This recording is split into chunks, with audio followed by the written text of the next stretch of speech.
সফল হতে হলে স্বপ্ন দেখতে হয়, স্বপ্ন থাকতে হয়, ইচ্ছে থাকতে হয়, আকাঙ্ক্ষা থাকতে হয়। এটি সফলদের কথা।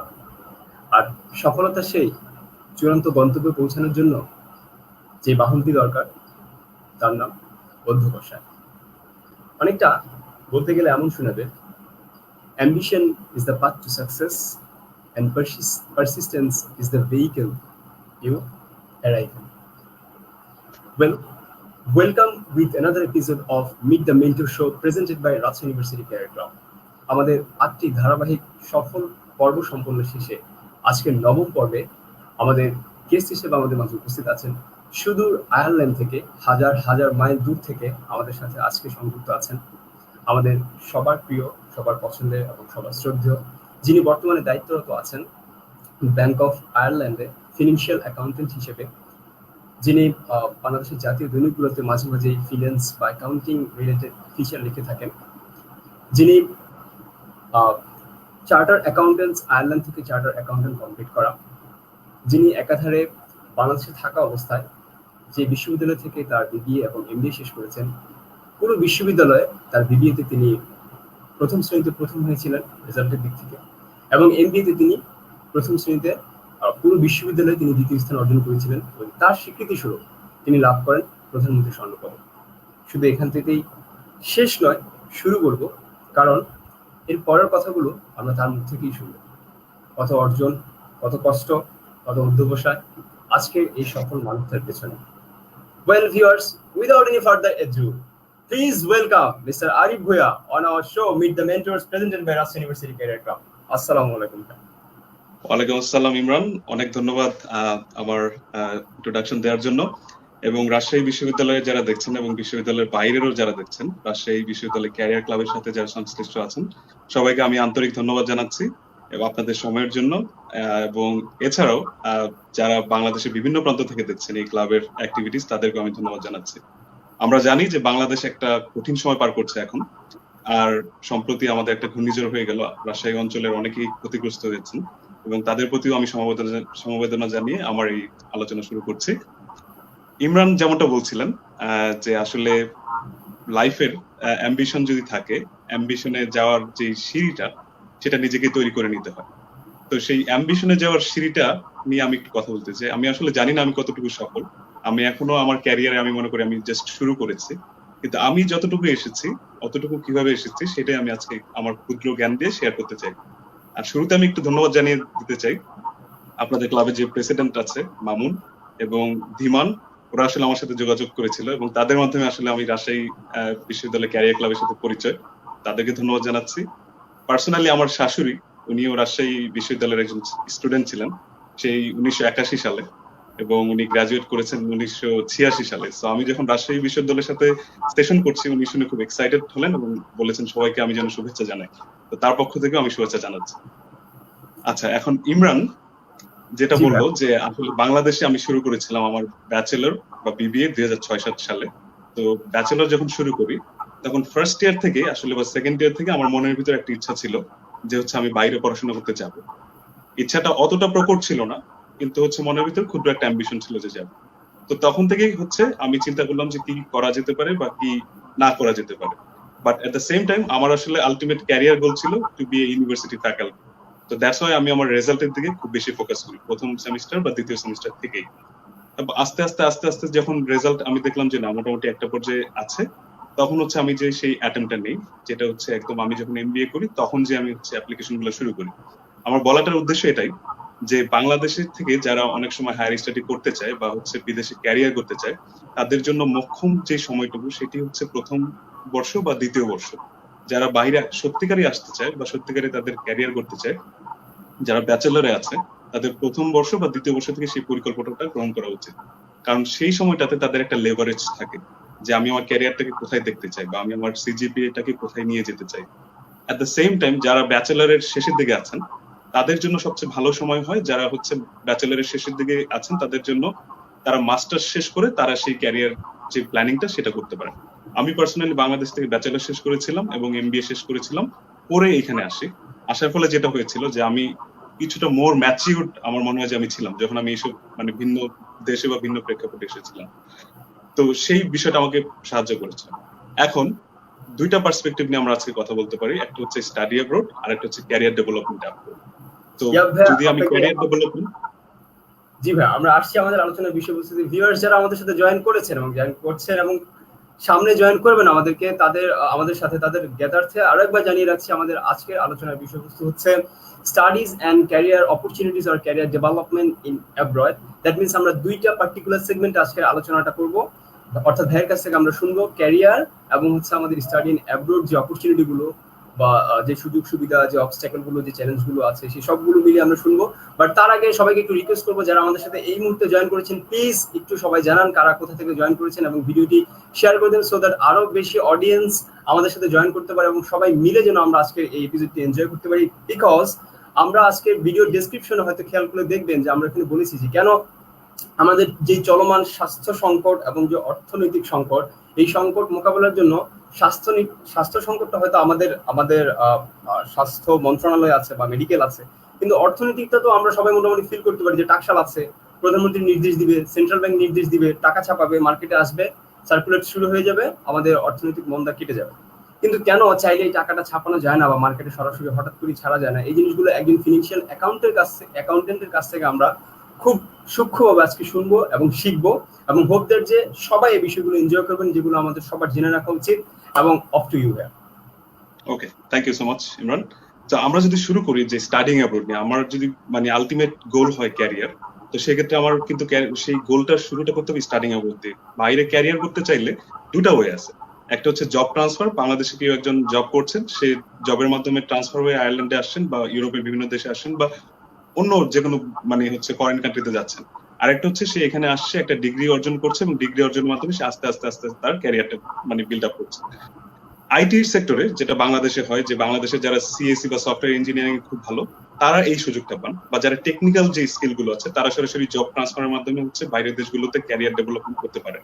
আমি উদাহরণস্বরূপ বলতে পারি যে আমি এখন আয়ারল্যান্ডে আছি, ডাবলিনে হচ্ছে আমেরিকার যে বড় বড় কোম্পানিগুলো আছে, যেমন গুগল, মাইক্রোসফট, ফেসবুক থেকে শুরু করে অ্যামাজন থেকে শুরু করে এমন কোন কোম্পানি নেই যে ডাবলিন তাদের ইউরোপিয়ান হেডকোয়ার্টার না। আয়ারল্যান্ড খুব ছোট্ট একটা দেশ, এর জনসংখ্যা মাত্র 40 লাখ, বাট হচ্ছে ইউরোপিয়ান যে হেডকোয়ার্টার, প্রত্যেকটা হেডকোয়ার্টার হচ্ছে কিন্তু আয়ারল্যান্ডে।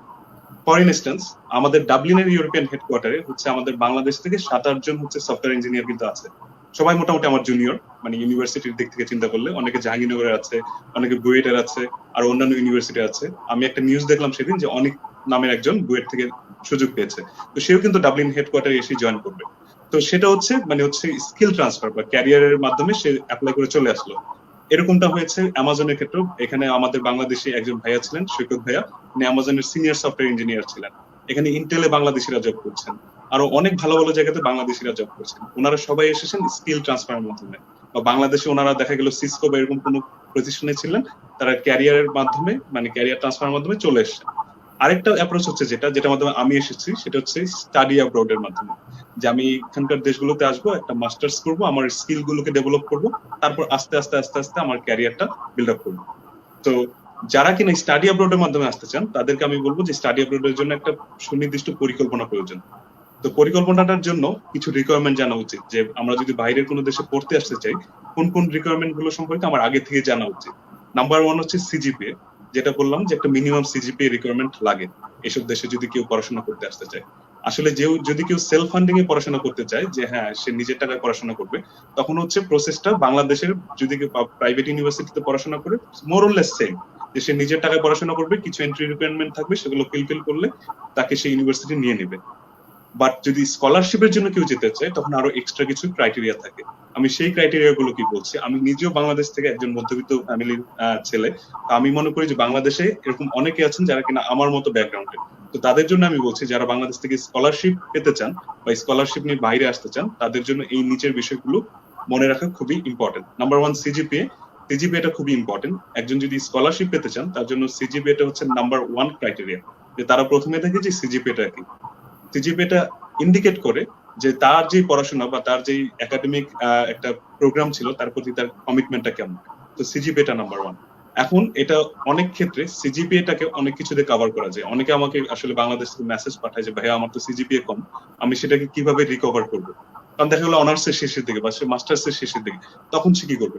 তখন কিছু ওয়ে আছে যার মাধ্যমে আসলে যদি সিজিপিএ লো থাকে বা মিডিয়ামও থাকে তখন সেটাকে রিকভার করা যায়। নাম্বার 1 হচ্ছে পাবলিকেশন। বাংলাদেশ থেকে যারা হায়ার স্টাডিতে আসতে চান আমি তাদেরকে আসলে অ্যাডভাইস করবো বা রিকোয়েস্ট করবো যে পাবলিকেশনের প্রতি মনোযোগ দিতে।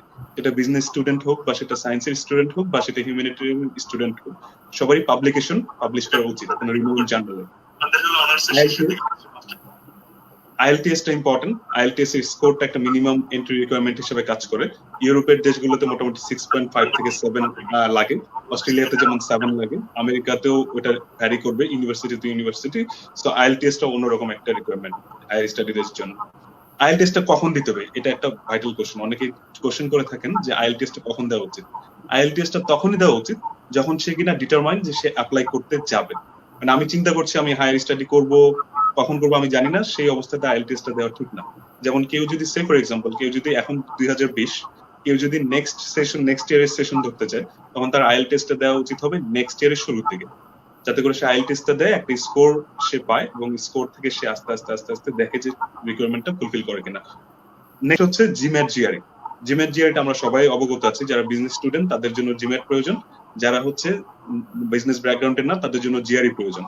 বিশ্বের অনেক ইউনিভার্সিটিতে জিম্যাট এন্ড জিআরই জন্য কিন্তু একটা স্কলারশিপে মানে ফান্ডিং ওয়েভার দেওয়া হয়। যদি GMAT and GRE scholarship score খুব ভালো হয় তখন সেক্ষেত্রে কিন্তু সে খুব একটা পার্শিয়াল একটা ফান্ডিং পেয়ে যায়। নেক্সট হচ্ছে সিভি। একটা সিভি প্রিপেয়ার করা খুবই ইম্পর্টেন্ট। আমি গতকালকে দেখছিলাম আপনাদের শোতে বোধহয় মানে বিডি জবস এর একজন ঊর্ধ্বতন কর্মকর্তা এসেছিলেন, তার সাথে আমি সম্পূর্ণ একমত। একটা সিভি একটা স্টুডেন্টের ফার্স্ট ইয়ার থেকে থাকা উচিত। এমন না যে আমি জাস্ট ইন্টার্নশিপে যাব আমি জবের জন্য তখন সিভি তৈরি করবো, সেটা না। সিভিটা শুরু করা উচিত ফার্স্ট ইয়ারে। আপনার যাই কিছু আছে না কেন জাস্ট ওই ইনফরমেশন গুলো দিয়ে সিভিটাকে সাজাতে হবে, এন্ড দেন আস্তে আস্তে গ্র্যাজুয়ালি আপনি যেই রেজাল্টটা আপনি পাচ্ছেন আপনার এডুকেশনাল প্রোগ্রাম থেকে সেটা অ্যাড করছেন, আপনার স্কিলস গুলো অ্যাড করছেন, আপনার এক্সট্রা কারিকুলার অ্যাক্টিভিটিস গুলো অ্যাড করছেন, আপনার যদি কোনো ওয়ার্ক এক্সপিরিয়েন্স থাকে সেগুলো অ্যাড করছেন। তো এটা আসলে একটা বিল্ড আপ ফ্যাক্টর। সিভিটাকে প্রথম থেকে রেডি করে আস্তে আস্তে আস্তে আস্তে সেটাকে বিল্ড আপ করতে হয়। নেক্সট হচ্ছে স্টেটমেন্ট অফ পারপাস। বাইরে পড়াশোনা করতে আসার ক্ষেত্রে স্টেটমেন্ট অফ পারপাসটা খুবই important, even more important than CV. Statement of purpose এমন একটা বিষয় যেটা হচ্ছে নিজেকে উপস্থাপন করে সেই বিশ্ববিদ্যালয়গুলোর সামনে যে আমি এই ইউনিভার্সিটিতে আসলে আপনাদেরকে এই এই হচ্ছে এরিয়াতে কন্ট্রিবিউট করতে পারে। সে ফর এক্সাম্পল একটা স্টুডেন্ট ক্রিকেটে খুব ভালো, আমি ধরলাম রাজশাহী ইউনিভার্সিটির ইমরান ক্রিকেটে খুবই ভালো। তো যদি সে বিদেশে কোনো একটা কান্ট্রিতে পড়তে আসে এবং সেখানে একটা ক্রিকেট ক্লাব থাকে, সে কিন্তু এটার সাথে রিলেট করতে পারবে যে I am very good at cricket and আমি আসলে আমি সেই ক্লাবের মেম্বার হবো and I will try to contribute in that club. কেউ যদি ভলেন্টিয়ার ক্লাবের সাথে সংশ্লিষ্ট থাকে তখন সেই ক্ষেত্রে সেই দেশগুলোর হচ্ছে যদি বা সেই ইউনিভার্সিটির যদি কোনো ভলেন্টিয়ার ক্লাব থাকে সে কিন্তু সেভাবেই অ্যাপ্রোচ করতে পারে যে হ্যাঁ আমি এই ভলান্টিয়ারিজম অ্যাক্টিভিটিস গুলোতে থাকবো, আমি এই একাডেমিক প্রোগ্রামে এভাবে কন্ট্রিবিউট করতে পারবো, আমি রিসার্চ গুলো এভাবে করে কন্ট্রিবিউট করতে পারবো। নেক্সট হচ্ছে রেফারেন্সেস থাকাটা খুব ইম্পর্টেন্ট। রেফারেন্সেস এরকম না যে কোনো হেভি ওয়েট ব্যক্তির কাছ থেকে থাকতে হবে। আমরা যেটা ভুল করি বাংলাদেশে দেখা গেল আমরা চেষ্টা করি যে হেভি ওয়েট কারো রেফারেন্স দেওয়ার জন্য, কিন্তু বাইরে পড়াশোনা করতে হলে এমন একজন বা দুজনের রেফারেন্স নিন যারা আপনাকে খুব ভালো মতো চেনেন। এটা সবচেয়ে বেস্ট হয় ইউনিভার্সিটির টিচারদেরকে। যদি কোনো থিসিস বা কেউ যদি রিসার্চ আর্টিকেল যদি কেউ পাবলিশ করতে পারেন এবং সেই টিচারের কাছ থেকে একটা রেফারেন্স নিতে পারেন সেটা খুবই ভাইটাল ফ্যাক্টর হিসেবে কাজ করি স্কলারশিপ পাওয়ার ক্ষেত্রে। এই ছিল মোটামুটি এন্ট্রি রিকোয়ারমেন্ট গুলো। আমি যদি বলি যে হায়ার স্টাডির জন্য হোক বা স্কলারশিপের জন্য হোক, তো এই রিকোয়ারমেন্ট গুলো যারা ফুলফিল করে তারা কিন্তু আসলে দেখা যায় গ্র্যাজুয়ালি এই বিদেশের দেশগুলো করতে আসতে পারে। তো এই যে পার্সপেক্টিভটা আমি বললাম সেটা হচ্ছে যদি কেউ মাস্টার্সে পড়াশোনা করতে আসতে চায় বা ব্যাচেলর। পিএইচডিটা কিছুটা ডিফারেন্ট। আমি জানি না কেউ মাস্টার্স করছেন আমাকে দেখছেন কিনা, যদি দেখেন এবং তারা যদি পিএইচডি করার কথা পরিকল্পনা করে থাকেন তো তাদেরকে আমি বলবো যে পিএইচডি স্কলারশিপটা মূলত হয় রিসার্চ প্রপোজালের উপর। আমি নিজে পিএইচডি করিনি বাট এখানে অনেকে আছেন ভাইয়াদেরকে দেখি, তো বা আমার ফাদার ইন ল একজন পিএইচডি হোল্ডার। সো পিএইচডিটা সম্পূর্ণ প্রপোজাল বেসড। আপনারা যদি পিএইচডি করতে আসতে চান বাইরে অনেক ফান্ডিং আছে। একটা চ্যালেঞ্জ আসবে, আমি আগেই বলে নিচ্ছি যে কোভিড-19 এর কারণে অনেক ইউনিভার্সিটি ফান্ডিং কিন্তু কমে যাবে, এটা একটা challenge. But at the same time আরো অনেক সেক্টরে কিন্তু অপরচুনিটি ক্রিয়েট হবে। একটা চ্যালেঞ্জে কিন্তু একটা অপরচুনিটি নিয়ে আসে। তো সেই ক্ষেত্রে কিন্তু দেখা যাবে যে কোভিড রিলেটেড যে ফিল্ড গুলো আছে সেই ফিল্ড গুলোতে ফান্ডিং অনেক বেড়ে যাবে, right? Monetary policy, fiscal policy, economics, যদি কেউ সায়েন্স ব্যাকগ্রাউন্ডে দেখে থাকেন তাহলে লাইফ সায়েন্স, ঠিক আছে, বায়োটেক, এইসব সেক্টর অনেক বেশি ফান্ডিং আসবে। সো যদি বিজনেস ব্যাকগ্রাউন্ডে বাইরে আমাদের লাইভ এখন কেউ দেখে থাকেন তাদের আর কি আমি বলবো যারা স্পেশালি সায়েন্স ব্যাকগ্রাউন্ড বা হচ্ছে যারা এই ব্যাকগ্রাউন্ড গুলো আছেন তাদের জন্য খুবই ভালো একটা অপরচুনিটি ওয়েট করছে সামনের কয়েক বছরে। এই ছিল হায়ার স্টাডির জন্য মোটামুটি মোরলেস রিকোয়ারমেন্ট। এখন যদি একজন স্টুডেন্ট আসেন বিদেশে পড়াশোনা করতে আসছে, তার কিভাবে অ্যাপ্রোচ করা উচিত? তার এসে সবার প্রথমে হাইলাইট করা উচিত বা ফোকাস করা উচিত তার পড়াশোনার প্রতি। রেজাল্ট বাইরের দেশগুলোতে অতটা ম্যাটার করে না, but at the same time they want to see your commitment, যে কমিটমেন্টটা কতটুকু ছিল একাডেমিক প্রোগ্রামের প্রতি। Next very important thing is networking. আমি যখন এসেছিলাম, আমি আসলে শুরুতে আমি পার্সোনাল এক্সপিরিয়েন্সটা শেয়ার করতে চাই, যেহেতু আমি পার্সোনাল একটা এক্সপিরিয়েন্সের মধ্যে দিয়ে গিয়েছি। আমি যখন আয়ারল্যান্ডে আসি 2013-তে, তখন আমাদের এখানে একটা জব ফেয়ার হয়। সেখানে অনেকগুলো কোম্পানির রিপ্রেজেন্টেটিভ এসেছিল, যেমন সিটি ব্যাংকের, গুগলের, ফেসবুকের, মাইক্রোসফটের, অনেক বিশ্বের যত নামি দামি কোম্পানি বাংলাদেশের নাম শুনেছিলাম, সেই কোম্পানিগুলো এখানে এসেছে। সো সেই জব ফেয়ারটা দেখে আমি মোটামুটি ইন্সপায়ার্ড ফিল করেছি যে হ্যাঁ, আমার মনে হয় যে সেই এখানে একটা অপরচুনিটি আছে ক্যারিয়ার বিল্ড আপ করার। সেই চিন্তা ভাবনা থেকে আমি আসলে চেষ্টা করতে থাকি, অনেক অ্যাপ্লিকেশন করতে থাকি। আমি জানি না কেউ বিশ্বাস করবে কিনা, আমি 100 বা 200 আমি জানি না আসলে কতগুলো অ্যাপ্লিকেশন যে করেছি, এটা আমি নিজেও মনে করতে পারছি না। আপনি যখন বাইরের দেশে আসবেন, তখন হচ্ছে ওরা সবার আগে গুরুত্ব দিবে হচ্ছে ওদের নিজেদের নাগরিক যারা তারা। ইউরোপিয়ান কোনো কান্ট্রিতে থাকলে নিজেদের নাগরিকের উপর সবচেয়ে বেশি গুরুত্ব যারা পাবে তারা হচ্ছে ইউরোপিয়ান ইউনিয়নের সিটিজেন, এন্ড দেন হচ্ছে আমরা যারা থার্ড ওয়ার্ল্ড কান্ট্রি বা যারা এশিয়া থেকে আসি তারা। সো প্রসেসটা খুবই চ্যালেঞ্জিং। সো চ্যালেঞ্জের জন্য নিজেকেও ওইভাবে প্রিপেয়ার করতে হবে। আর আমি মানে ক্যারিয়ারের আরো ডিটেলে যাওয়ার আগে আমি জাস্ট একটা জিনিস বলি, যে আমি একটা জিনিস নোটিস করেছি বা অবজার্ভ করেছি, যে আমাদের বাংলাদেশে আমরা যারা আছি, আমাদের ট্যালেন্টের কোনো অভাব নেই। আমরা প্রচন্ড ট্যালেন্টেড, ট্রাস্ট মি। আমি এখানে যারা লাইভে দেখছেন তাদেরকে খুশি করার জন্য বলছি না। আমার সাথে ভারতীয় অনেক স্টুডেন্ট ছিল, পাকিস্তানি অনেক স্টুডেন্ট ছিল, আর অনেক দেশের অনেক স্টুডেন্ট ছিল, চাইনিজ অনেক আমার ক্লাসমেট ছিল। বাট আমি রেসপন্সিবিলিটি বা দায়িত্ব নিয়ে আমি লাইভেই বলছি, আমাদের বাংলাদেশের স্টুডেন্টরা অসম্ভব মেধাবী এবং অনেক ক্ষেত্রে অসম্ভব পরিশ্রমী। সো বাট একটা জিনিস আমরা ল্যাক করি, সেটা হচ্ছে আমরা অ্যাম্বিশনটা আমরা ঠিক মতো বিল্ড আপ করতে পারি না, বা আমরা বিশ্বাসটা করতে চাই না আমার পক্ষে ওই জায়গাটাতে যাওয়া সম্ভব। সেই জিনিসটাই আমাদেরকে অন্যদের থেকে পিছিয়ে রাখে। আরেকটা বিষয় হচ্ছে আমাদের ল্যাক অফ ইনফরমেশন। আমরা সেই ইনফরমেশনটাকে খুঁজতে চাই না। So আমরা যদি ইনফরমেশনটাকে সঠিকভাবে খুঁজি এবং ইনফরমেশনটাকে যদি আমরা চিন্তা করি যে হ্যাঁ, আমি এই দেশটাতে যাব, এই ক্যারিয়ারটা বিল্ড আপ করবো, আমার এই স্কিলস কম্পিটেন্সি লাগবে, তাহলে কিন্তু পরিকল্পনাটা অনেক বেশি সহজ হয়ে যায়। তো যেটা বলছিলাম, যে আমি যখন স্মার্টফিটে আসি প্রথম সেমিস্টারে যখন ক্যারিয়ার ফেয়ার হয়, আমার কাছে মনে হয়েছে যে আমি এখানে ক্যারিয়ার বিল্ড আপ করার জন্য একটা ট্রাই করতে পারি। আমার আয়ারল্যান্ডে আসার পরে ইনিশিয়াল প্ল্যান ছিল আমি এখানে মাস্টার্স করব, করে বাংলাদেশে যে জাহাঙ্গীর ইউনিভার্সিটিতে লেকচারার হিসেবে জয়েন করে ফেলবো। মোটামুটি এটা ছিল আমার ক্যারিয়ারের একটা certain plan, and that was all set more less. তো এখানে আসার পর আমার যেটা ফিল করেছি যে হ্যাঁ, আমি এখানে আসলাম, আমি একটা ডিগ্রি নিলাম। আর একটা কথা, এখানে আমি মার্কেটিং এ মাস্টার্স করেছিলাম। সো মার্কেটিং এর যে হেড ছিলেন ডিপার্টমেন্টের, প্রফেসর ম্যারি লামকেন, আমি নামটা বলছি, উনি আমাকে খুব পছন্দ করতেন। তো উনি আমাকে বলেন, আরিফ তুমি যদি একাডেমিতে চলে যাও, তোমার ক্যারিয়ারটা কিন্তু জাস্ট ওই একাডেমিতেই কনফাইন্ড থাকবে। কিন্তু আমি তোমাকে যতটুকু চিনি, you should explore yourself and you should see if you fit in corporate role or not. তুমি একাডেমিতে ফেরত যেও, বাট হচ্ছে তুমি এক্সপিরিয়েন্সটা গ্যাদার করো, which will help your student. যে জিনিসটা কিন্তু আমরাও অ্যাজ এ স্টুডেন্ট ফিল করেছি ইউনিভার্সিটি গুলোতে। আমাদের টিচাররা no doubt they tried their best, but at the same time আমরা ফিল করেছি যে সেই একাডেমিয়াতে আমরা যদি সেই ইন্ডাস্ট্রির ফ্লেভারটা পেতাম, তাহলে আমাদের ক্লাসরুম গুলো আরো বেশি ইন্টারেস্টিং হতো। অনেক শিক্ষক আছেন হচ্ছে একাডেমিয়াতে আছেন যারা ইন্ডাস্ট্রি এক্সপিরিয়েন্স, বাট অনেকে নেই। I don't blame them, but হচ্ছে they are trying their best. But at the same time reality হচ্ছে, কারো যদি একাডেমিয়া ব্যাকগ্রাউন্ড মানে ইন্ডাস্ট্রি ব্যাকগ্রাউন্ড থাকে, he or she can provide more insight about the industry, and he or she can relate the theory with the industry practice. So এই বিষয়টার কথা মাথায় রেখে আমি আসলে জবের জন্য ট্রাই করি। এন্ড যেটা বললাম যে আসলে আমি 100, 200, 300 অনেক অ্যাপ্লিকেশন করেছি, and from everywhere I just got rejected straight way. Would you believe যে আজকে যে আমি এত মানে ইমরান আমার এত কথা বললো বা ইয়ে করলো, পেছনের যে গল্পটা, সেটা আসলে মানে হচ্ছে সবার জানা দরকার। আমি মনে করি যে, কারণ যখন দেখবে যে একটা লোক, শুধু আমি না, আমি তো অনেক ক্ষুদ্র একটা ব্যক্তি, বাট দেখা গেল যে গুগলেরও যদি সিইও থাকে, আমরা তার আলোটা দেখি, বাট আলোর নিচে যে প্রদীপটা, সে যে সেই জার্নিটা করে আসছে, সেই জিনিসটা আসলে আমাদের জানা দরকার। সো সেই জিনিসটা আমি একটু বলি আমার পার্সোনাল, আমার ক্ষুদ্র অভিজ্ঞতা থেকে। আমি 300-র মতো জব অ্যাপ্লাই করছি, একদম আমার আমার মানে আমি যেটা বললাম, আমার মেইল বক্স আমি জানি না কত করছে। স্ট্রেট আমি মাঝে মধ্যে হতাশ হয়ে গেছি যে আমি বাংলাদেশ থেকে আসলাম, এরকম গোল্ড মেডেলিস্ট, আমি এখানে ইরাসমাস মুন্ডাস স্কলার, ঠিক আছে, আমি এরকম সেরকম, মানে একটা থাকে না মানুষের একটা মানে কিছুটা তো থাকে, সেলফ অ্যাকমপ্লিশমেন্টের কিছুটা ফিলিং থাকে। তো আমি দেখলাম যে না, আমার আসলে কাজ হচ্ছে না ওইটা দিয়ে। তখন কি করা উচিত? তখন let's go with alternative strategy, right? তখন আমি কি করলাম? নেটওয়ার্কিং শুরু করলাম। আমি আমার প্রোজ এন্ড কনস জানার চেষ্টা করলাম। এখানে যারা এমপ্লয়ার তাদের কাছ থেকে, আমি আমার ক্যারিয়ার ক্লাবের সাথে যোগাযোগ করলাম। আমি উড ইউ বিলিভ যে আমি যে সিভিটা বাংলাদেশে বানিয়েছিলাম, আমি যখন সেই ক্যারিয়ার ক্লাবে নিয়ে যাই, আমার স্মার্টফিট যেটা আয়ারল্যান্ডের বেস্ট বিজনেস স্কুল, আমি যখন একটা মেন্টরিং সেশনে যাই, সে আমার সিভিটাকে অনেকটা চেঞ্জ করে দিয়েছে। And I felt that day যে আমার সিভিটা আসলে লোকাল সিভি ছিল, মানে বাংলাদেশের জন্য applicable, not up to international standard. So everywhere you can learn, right? সো সেটা ছিল নাম্বার ওয়ান স্টেপ। আমি নিজে তখন রিয়েলাইজ করলাম, রাইট, আমি জাহাঙ্গীরনগর ইউনিভার্সিটির সে ফর এক্সাম্পল যে এই সেমিনারটা অর্গানাইজ করেছি, এটা এখানে রিলেভেন্ট না, বরঞ্চ আমি যদি একটা বড় কোনো কিছু করে থাকি সেটা should be applicable here, which they can relate, right? So that's one thing. Number two হচ্ছে নেটওয়ার্কিং, যেটা বললাম, আমি অনেক নেটওয়ার্কিং ইভেন্টে গিয়েছি, আমি অনেক যারা এখানে জব রিক্রুটমেন্ট ফেয়ার ছিল সেখানে গিয়েছি, যারা হচ্ছে রিক্রুটার তাদের সাথে কথা বলেছি, what they expect from a candidate, যে ক্যান্ডিডেট থেকে কি চায়, কোন স্কিলস গুলো চাই, কোন কম্পিটেন্সি গুলো চাই, সেই বিষয়গুলো নিয়ে কথা বলেছে। And it is absolutely applicable for Bangladesh. কেউ যদি বাংলাদেশের ক্যারিয়ার করতে চায়, আমি বলবো যে আসলে এই বিষয়গুলো নিজেকে অ্যাসেস করার বিষয়টা খুবই বেশি ইম্পর্টেন্ট, যে আমি কোথায় আছি সেই জিনিসটাকে অ্যাসেসমেন্টটা করা খুব জরুরি।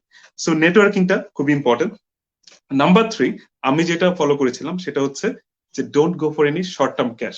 আমি স্কলারশিপে ছিলাম, আমার এখানে লিভিং একটা এক্সপেন্ডিচার ইউরোপিয়ান ইউনিয়ন থেকে দিত, আমার কোনো ফি দিতে হতো না। সো আমি তো প্রশ্নই আসে না যে আমি শর্ট টার্ম ক্যাশের জন্য যাবো, but at the same time I wanted to get some experience, right?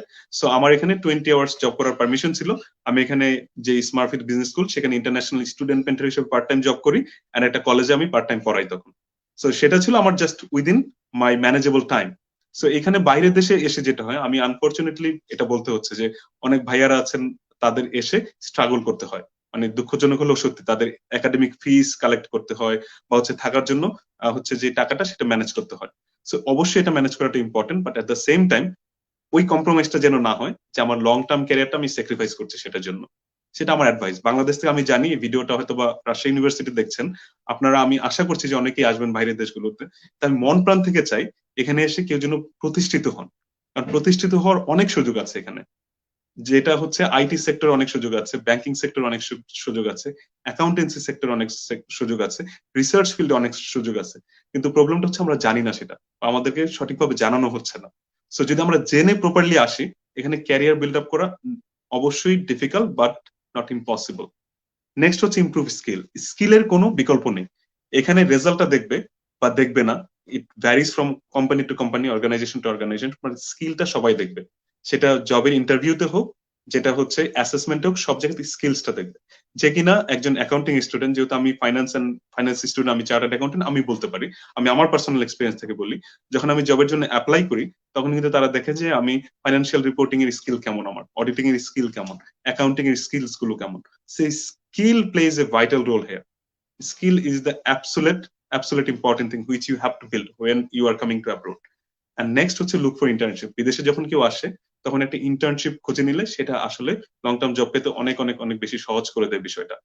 যখন দেখা গেলো এখানে অনেক আনপেইড ইন্টার্নশিপ থাকে মার্কেটিং বা অ্যাকাউন্টিং কোম্পানিতে বা অনেক ধরনের কোম্পানিতে, সেই আনপেইড ইন্টার্নশিপ গুলো করলেও দেখা গেলো একটা এক্সপিরিয়েন্স যদি কারো সিভিতে থাকে, তখন পরবর্তীতে যদি কেউ long term career build up করতে চায়, তখন সেক্ষেত্রে সেটা তাকে অনেক হেল্প করে। সো এই হচ্ছে আমার ছোটখাটো মানে টিপস। কেউ যদি বাংলাদেশ থেকে মানে পড়াশোনা করতে আসতে, obviously it's very broad topic, and broad topic এটা আসলে শেষ করার জন্য অনেক ঘন্টার পর ঘন্টা সেশন দরকার। বাট ইন এ সামারি আমি যদি বলতে চাই, কেউ যদি বাংলাদেশ থেকে পড়তে আসতে চায়, তার প্ল্যানটা করা উচিত 2 বছর আগে, ন্যূনতম 2 বছর আগে, যে আমি কি করতে চাই। তখন তাকে অ্যাসেস করা, সে কোথায় আছে, কোন কোন ক্রাইটেরিয়া গুলো আমার লাগবে, সেই ক্রাইটেরিয়ার উপর কাজ করা উচিত, সেই ক্রাইটেরিয়া গুলোকে ফুলফিল করা উচিত, এবং সেভাবে আস্তে আস্তে নিজেকে বিল্ড করা উচিত। নাম্বার টু, যখন এসে পড়লাম তখন হচ্ছে সেকেন্ড ফেজ, তখন হচ্ছে রিয়েল স্ট্রাগল বিগিনস।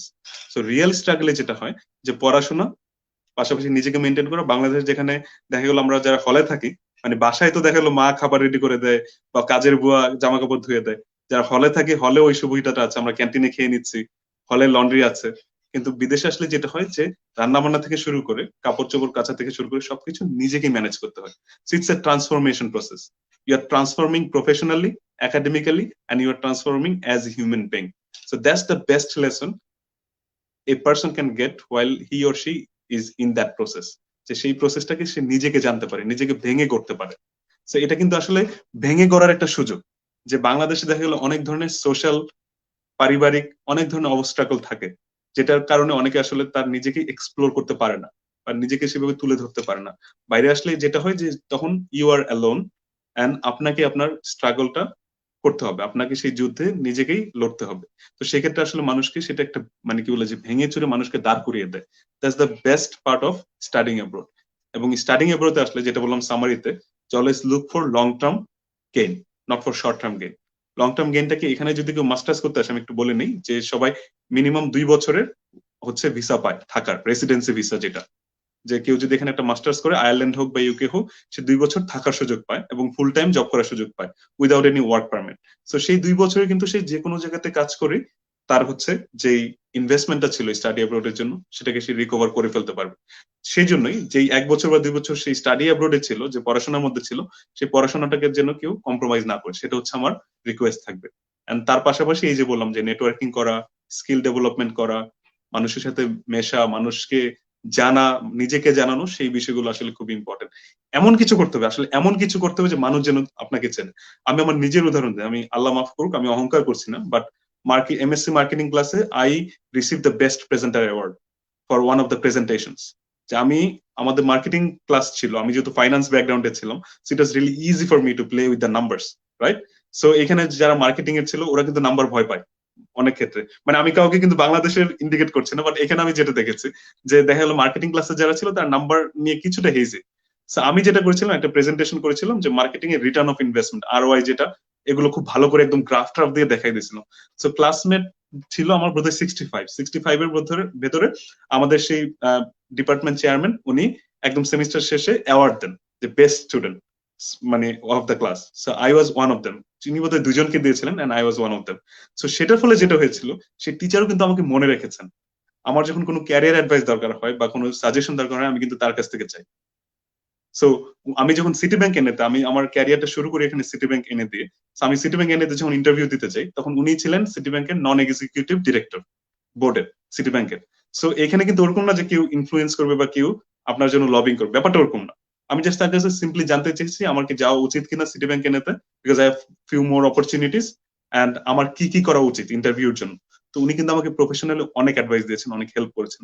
এটা তখনই এসেছে যখন উনি হয়তোবা আমার মধ্যে কিছুটা দেখতে পেয়েছেন, এবং সেই জন্য উনি আমাকে নিজের রুমে ডেকে আমাকে কিন্তু ওই আমার লাইফ চেঞ্জিং, আমি মনে করি ওইটা আমার লাইফ চেঞ্জিং একটা অ্যাডভাইস, যে don't go for academic now, go for corporation, learn and get the experience, and then go for the academy if you want two.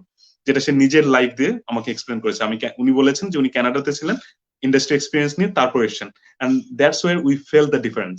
উনি যখন পড়াতেন এবং অন্যান্য টিচাররা যখন পড়াতেন, we could feel the difference. আমি তার কথা মেনে নিয়েছিলাম এবং তার ফলে কিন্তু আজকে আমি কর্পোরেট আছি। আমি জানি না আমি ফুল টাইম একাডেমিয়াতে ফেরত যেতে পারবো কিনা, বাট আমি পার্ট টাইম পড়াই, যেহেতু আমার প্যাশন আছে টিচিং এর প্রতি। আমি এখানকার যারা সিএ স্টুডেন্ট আছে, চার্টার্ড অ্যাকাউন্টেন্সি, ওদেরকে আমি পার্ট টাইম পড়াই। So I am trying to maintain both of them. Imran, মাইকটা বোধহয় আপনার, মাইক্রোফোনটা বোধহয় of. That's absolutely brilliant, that the way you have presented and the way you have shared with us that the pathway of your success and the behind scene আপনার যে পরিশ্রমগুলো ছিল, আপনার যে ইচ্ছাগুলো ছিল, মানে আজকের এই মানুষটার পেছনের গল্পগুলো যে কতটা অমসৃণ ছিল, সেগুলো আসলে আজকের মসৃণ মানুষটাকে দেখার জন্য যেমনি করে আমাদেরকে অনুপ্রাণিত করছে, তেমনি করে আমাদের ব্যক্তি নিজেকেও কিন্তু এরকম একজন উজ্জ্বল, একজন সফল ক্যারিয়ার সমৃদ্ধ মানুষ হিসেবে চিন্তা করার জন্য আমাদেরকে অনুপ্রেরণা যোগাচ্ছে বা আমাদের মনে খোরাক যোগাচ্ছে। ভাইয়া, আমাদের এই সেশনগুলো totally been arranged for our audience. আমরা Rajshahi university career club usually try করি যে রিসোর্স যারা আছেন, মেন্টর যারা আছেন, তাদের সাথে স্টুডেন্ট যারা আমরা আছি তাদের সাথে একটা ব্রিজিং করার জন্য।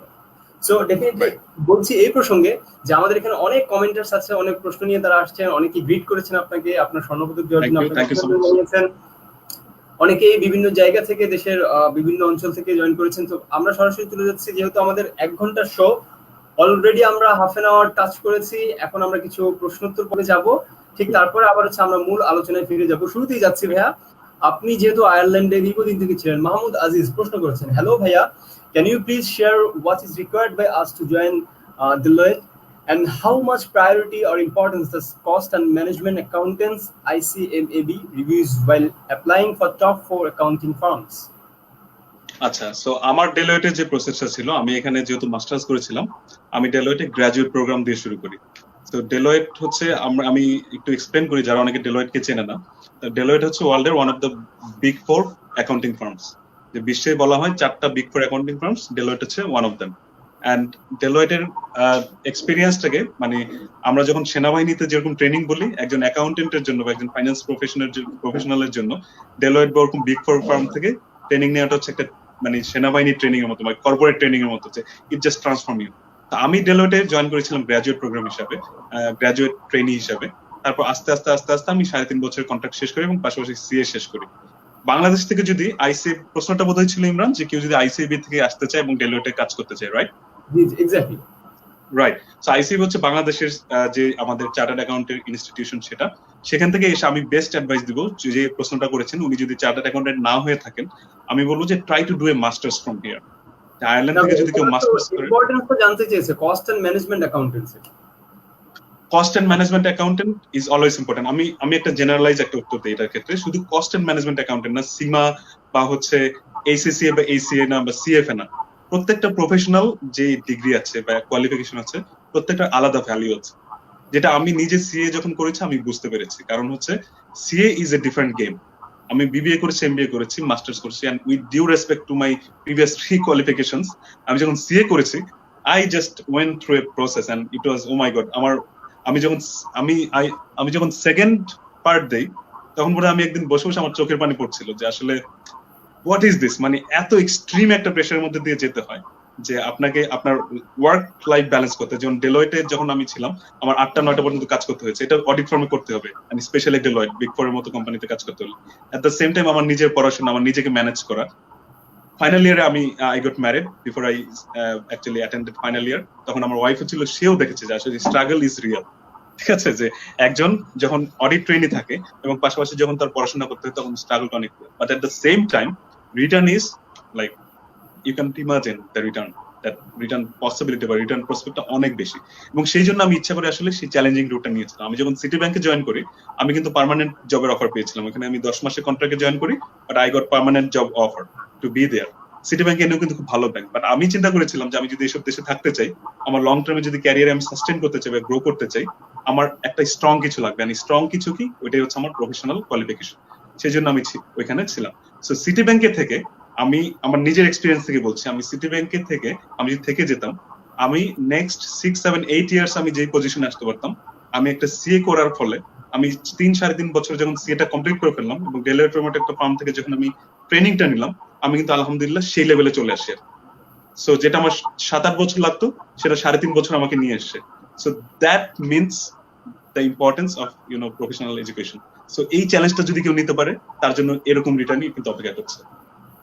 থ্যাংক ইউ সো মাচ ভাই অ্যানসারটা দেওয়ার জন্য, এবং প্রশ্নকারীকেও ধন্যবাদ। আপনার প্রশ্নের মাধ্যমে আপনি সহ আমরা সবাই উপকৃত হলাম, সবাই শুনতে পেলাম আসলে ডেলয়েট কতটা গুরুত্বপূর্ণ বা one of the best institution, এটাও আমরা জানলাম। আরেকটু অ্যাড করি ইমরান, যে আমি যখন যেটা বলেছিলাম এক্সপেরিয়েন্সটা, যে আমি যখন স্টুডেন্ট ছিলাম আমি 200-300 জায়গায় অ্যাপ্লাই করতাম, স্ট্রেট ওয়ে রিজেকশন, রাইট? কারণ আমি তখন একজন ছাত্র এসে পড়াশোনা করছি।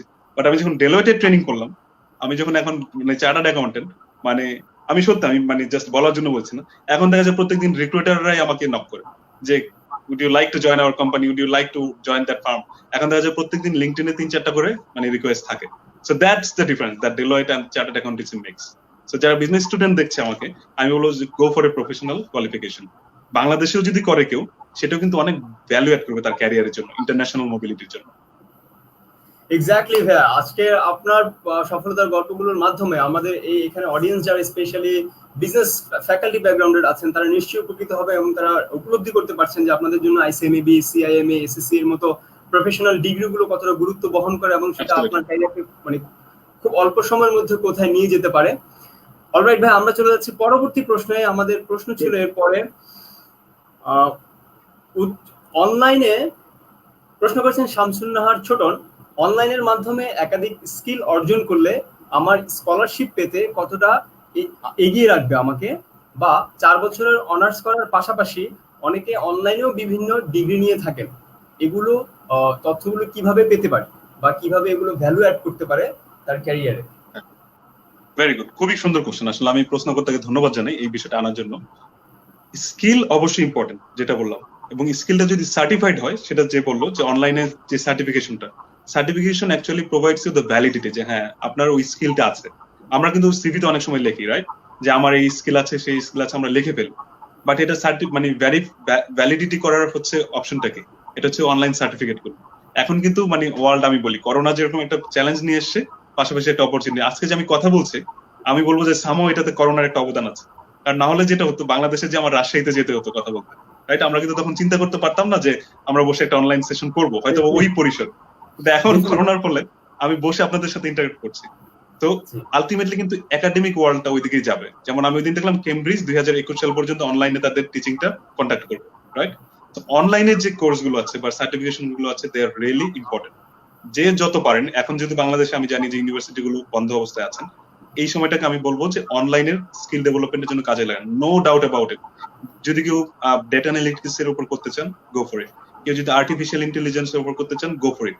ওয়ার্ল্ড নেক্সট ইন্ডাস্ট্রিয়াল রেভলিউশনের জন্য তৈরি হচ্ছিল, রাইট, বাট এখন দ্যাট উইল বি মোর ফাস্টার।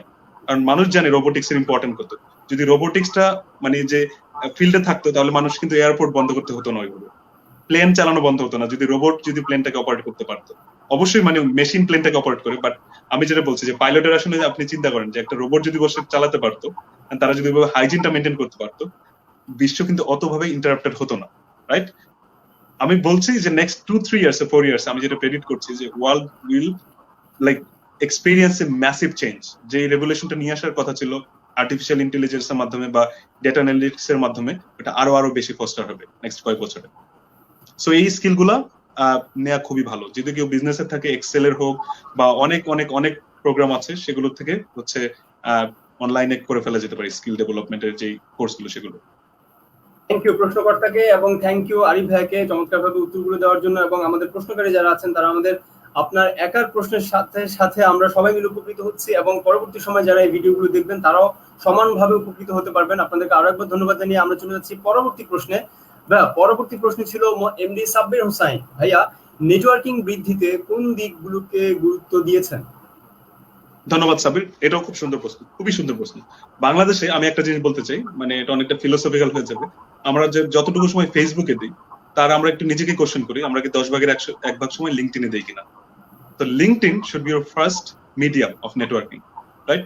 আমি লিঙ্কডইনে গেলাম, আমি লিঙ্কডইনে যখন জব দরকার তখন যে জাস্ট একজনকে মানে মেসেজ দিলাম, that should be the approach. লিঙ্কডইনে নিজেকে প্রেজেন্ট করতে হবে। আমরা সোশ্যাল মিডিয়াতে কি করি, নিজে কতটুকু হ্যান্ডসাম, নিজের স্মাইল কত সুন্দর, নিজে কত সুন্দর রান্না করেছি, রাইট, সেগুলো প্রেজেন্ট করি সোশ্যাল মিডিয়াতে বা ফেসবুকে। তো একইভাবে লিঙ্কডইনে আমি কতটা কম্পিটেন্ট, আমার কি কি স্কিলস আছে, আমি কতটুকু স্মার্ট, রাইট, আমি কতটুকু প্রেজেন্টেবল, সেই বিষয়গুলো লিঙ্কডইনে প্রেজেন্ট করা উচিত। তো এটা যেটা হয় লিঙ্কডইনে, যে দেখা গেল যখন জব দরকার তখন আমরা যে জাস্ট খুঁজি, রিক্রুটারকে নক করি, that should be the way.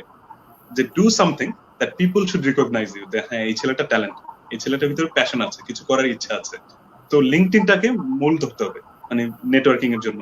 যারা ইউনিভার্সিটি স্টুডেন্ট আছে তাদের জন্য অবশ্যই লিঙ্কডইনটাকে প্রথম এবং প্রধান ধরে, পাশাপাশি বিভিন্ন জব ফেয়ারে যাওয়া, বিভিন্ন রিক্রুটারদের সাথে পার্সোনালি কথা বলা, নিজের সম্পর্কে ফিডব্যাক নেওয়া। ইভেন এটাও হতে পারে যে আমি বলি একটা জিনিস, যে একটা রিক্রুটমেন্ট ফেয়ারে গেলে নিজের সিভিটা দেখানো, আমার এই স্কিলস আছে, আপনার অর্গানাইজেশনে যে রোলটা দেখলাম সেই রোলে আমি আমার ক্যারিয়ার বিল্ড আপ করতে চাই, তো সেক্ষেত্রে আমার কি করা উচিত। Take the feedback. They can be brutal, তারা বলতে পারে আপনার কোনো স্কিলসই নেই, don't be frustrated, don't be afraid of like getting that kind of feedback. Go and try to learn that what you are lacking and try to build those things. আর নেটওয়ার্কিংটা যেটাই বললাম, যে নেটওয়ার্কিংটা একদিনে হয়ে যাবে না, it should be a gradual process. Thank you ভাই, এত বোল্ডলি হচ্ছে আনসারটা দেওয়ার জন্য, এবং হচ্ছে আমাদের কিভাবে এনার্জাইজ করার জন্য, সো দ্যাট আমরা যেটা হয় অনেক সময় ওই যেটা বললেন আপনি, ফিয়ার অফ রিজেকশন যেটা বলে বা ইনফেরিয়রিটি কমপ্লেক্সিটি যেটাকে বলে, সেগুলোতে আমরা ভুগে থাকি। খুব বেশি স্বাভাবিক ব্যাপার, অনেক পারিপার্শ্বিক কারণ থাকে, অনেক ব্যক্তিগত কারণ থাকে, পারিবারিক কারণ থাকে, সবকিছু মিলিয়ে। তো আপনাদের মতো ব্যক্তিত্বদের কাছ থেকে যখন আমরা এই ধরনের এনার্জিগুলো পাই, it really works in our real life. এই বলে ভাইয়া চলে যাচ্ছে আমাদের পরবর্তী কমেন্টার্সের কাছে। ভাইয়া, আপনার একজন শুভাকাঙ্ক্ষী ইসরাত MUN মান না মুন, উনার কি হবে? ইসরাত মুন আপু আয়ারল্যান্ড থেকে দেখছেন। আচ্ছা, thank you for joining us and thanks for wishing Arif ভাই। আরিফ আমাদের all rounder brother, so thank you. আছেন আমাদের সাথে। এর পরবর্তী যে প্রশ্নটি আছে, নাসিফ ইকতেদার প্রশ্ন করেছেন, ভাইয়া এমন অনেক সংস্থা আছে যারা বিদেশে পড়ার ক্ষেত্রে সহায়তা করার অ্যাডভার্টাইজমেন্ট করে, ভার্সিটিতেও এসে এমন অনেক নিজেদের ক্যাম্পেইন করে থাকে, এসব সংস্থা কতটুকু হেল্প করতে পারে বা তারা কি বিশ্বাসযোগ্য? Very good question. সো বিদেশে আসতে হলে বাংলাদেশি স্টুডেন্টরা অনেক সময় ট্র্যাপ হয়, অনেক সময় প্রতারিত হয় বিভিন্ন সংস্থার কাছ থেকে, রাইট?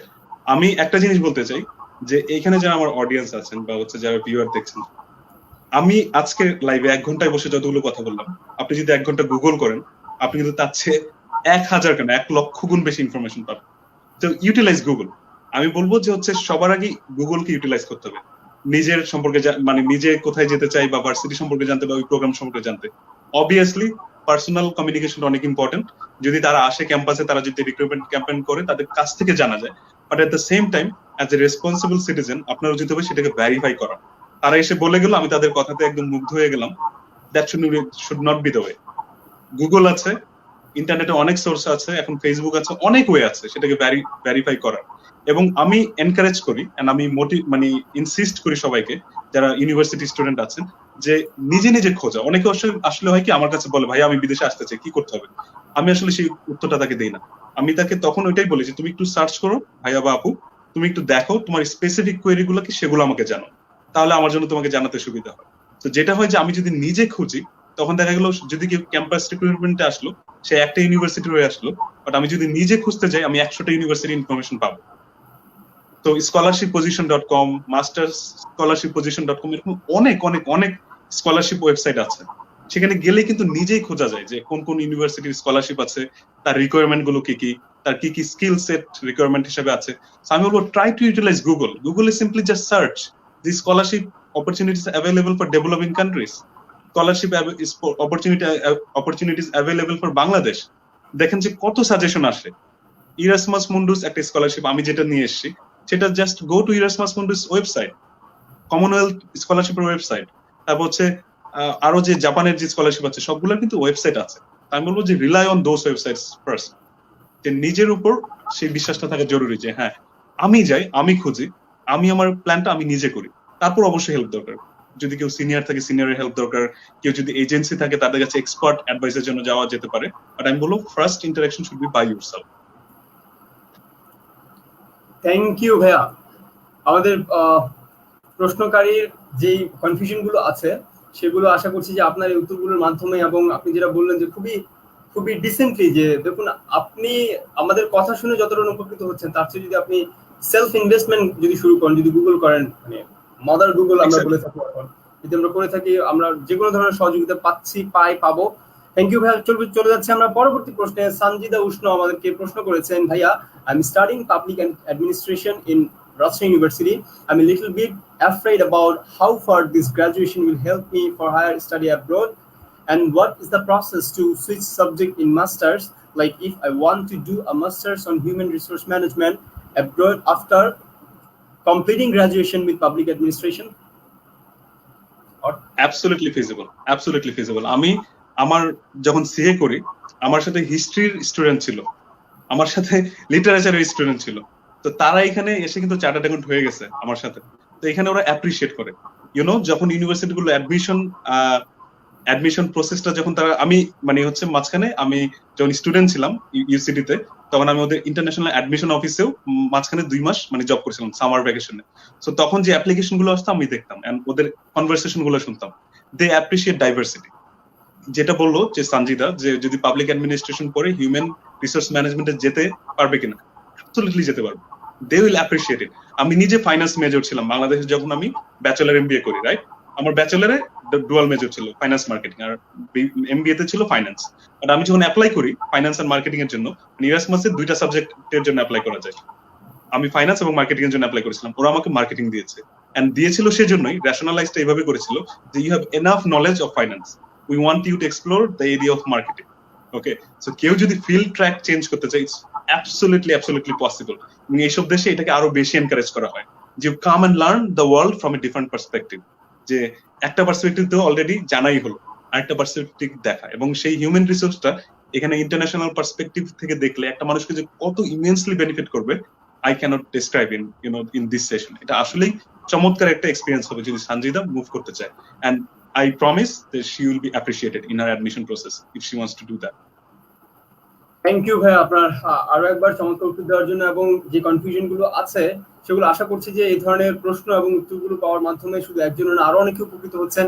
ভাই আমাদের এর পরবর্তী প্রশ্ন যেটি ছিল আহ সেটি ছিল ভাই, আজকে আপনাকে আমাদের লাইভে পাওয়ার জন্য এত দূরের একটা জায়গা থেকে নিশ্চয়ই নেটওয়ার্কিং ব্যাপারটা বারবারই চলে আসে এবং খুব গুরুত্ব সহকারে চলে আসে। আপনার সাথেও নেটওয়ার্কিং করার জন্য আমাদের অনেক ভাবে হচ্ছে আপনার কাছে পৌঁছাতে হয়েছে। না আপনি সরাসরি আমাদের কাছে আসতে পেরেছেন, না আমরা আপনার সরাসরি আপনার কাছে যেতে পেরেছি, মাঝখানে একটা মিডিয়াম ছিল। That's the network, that's the bridge.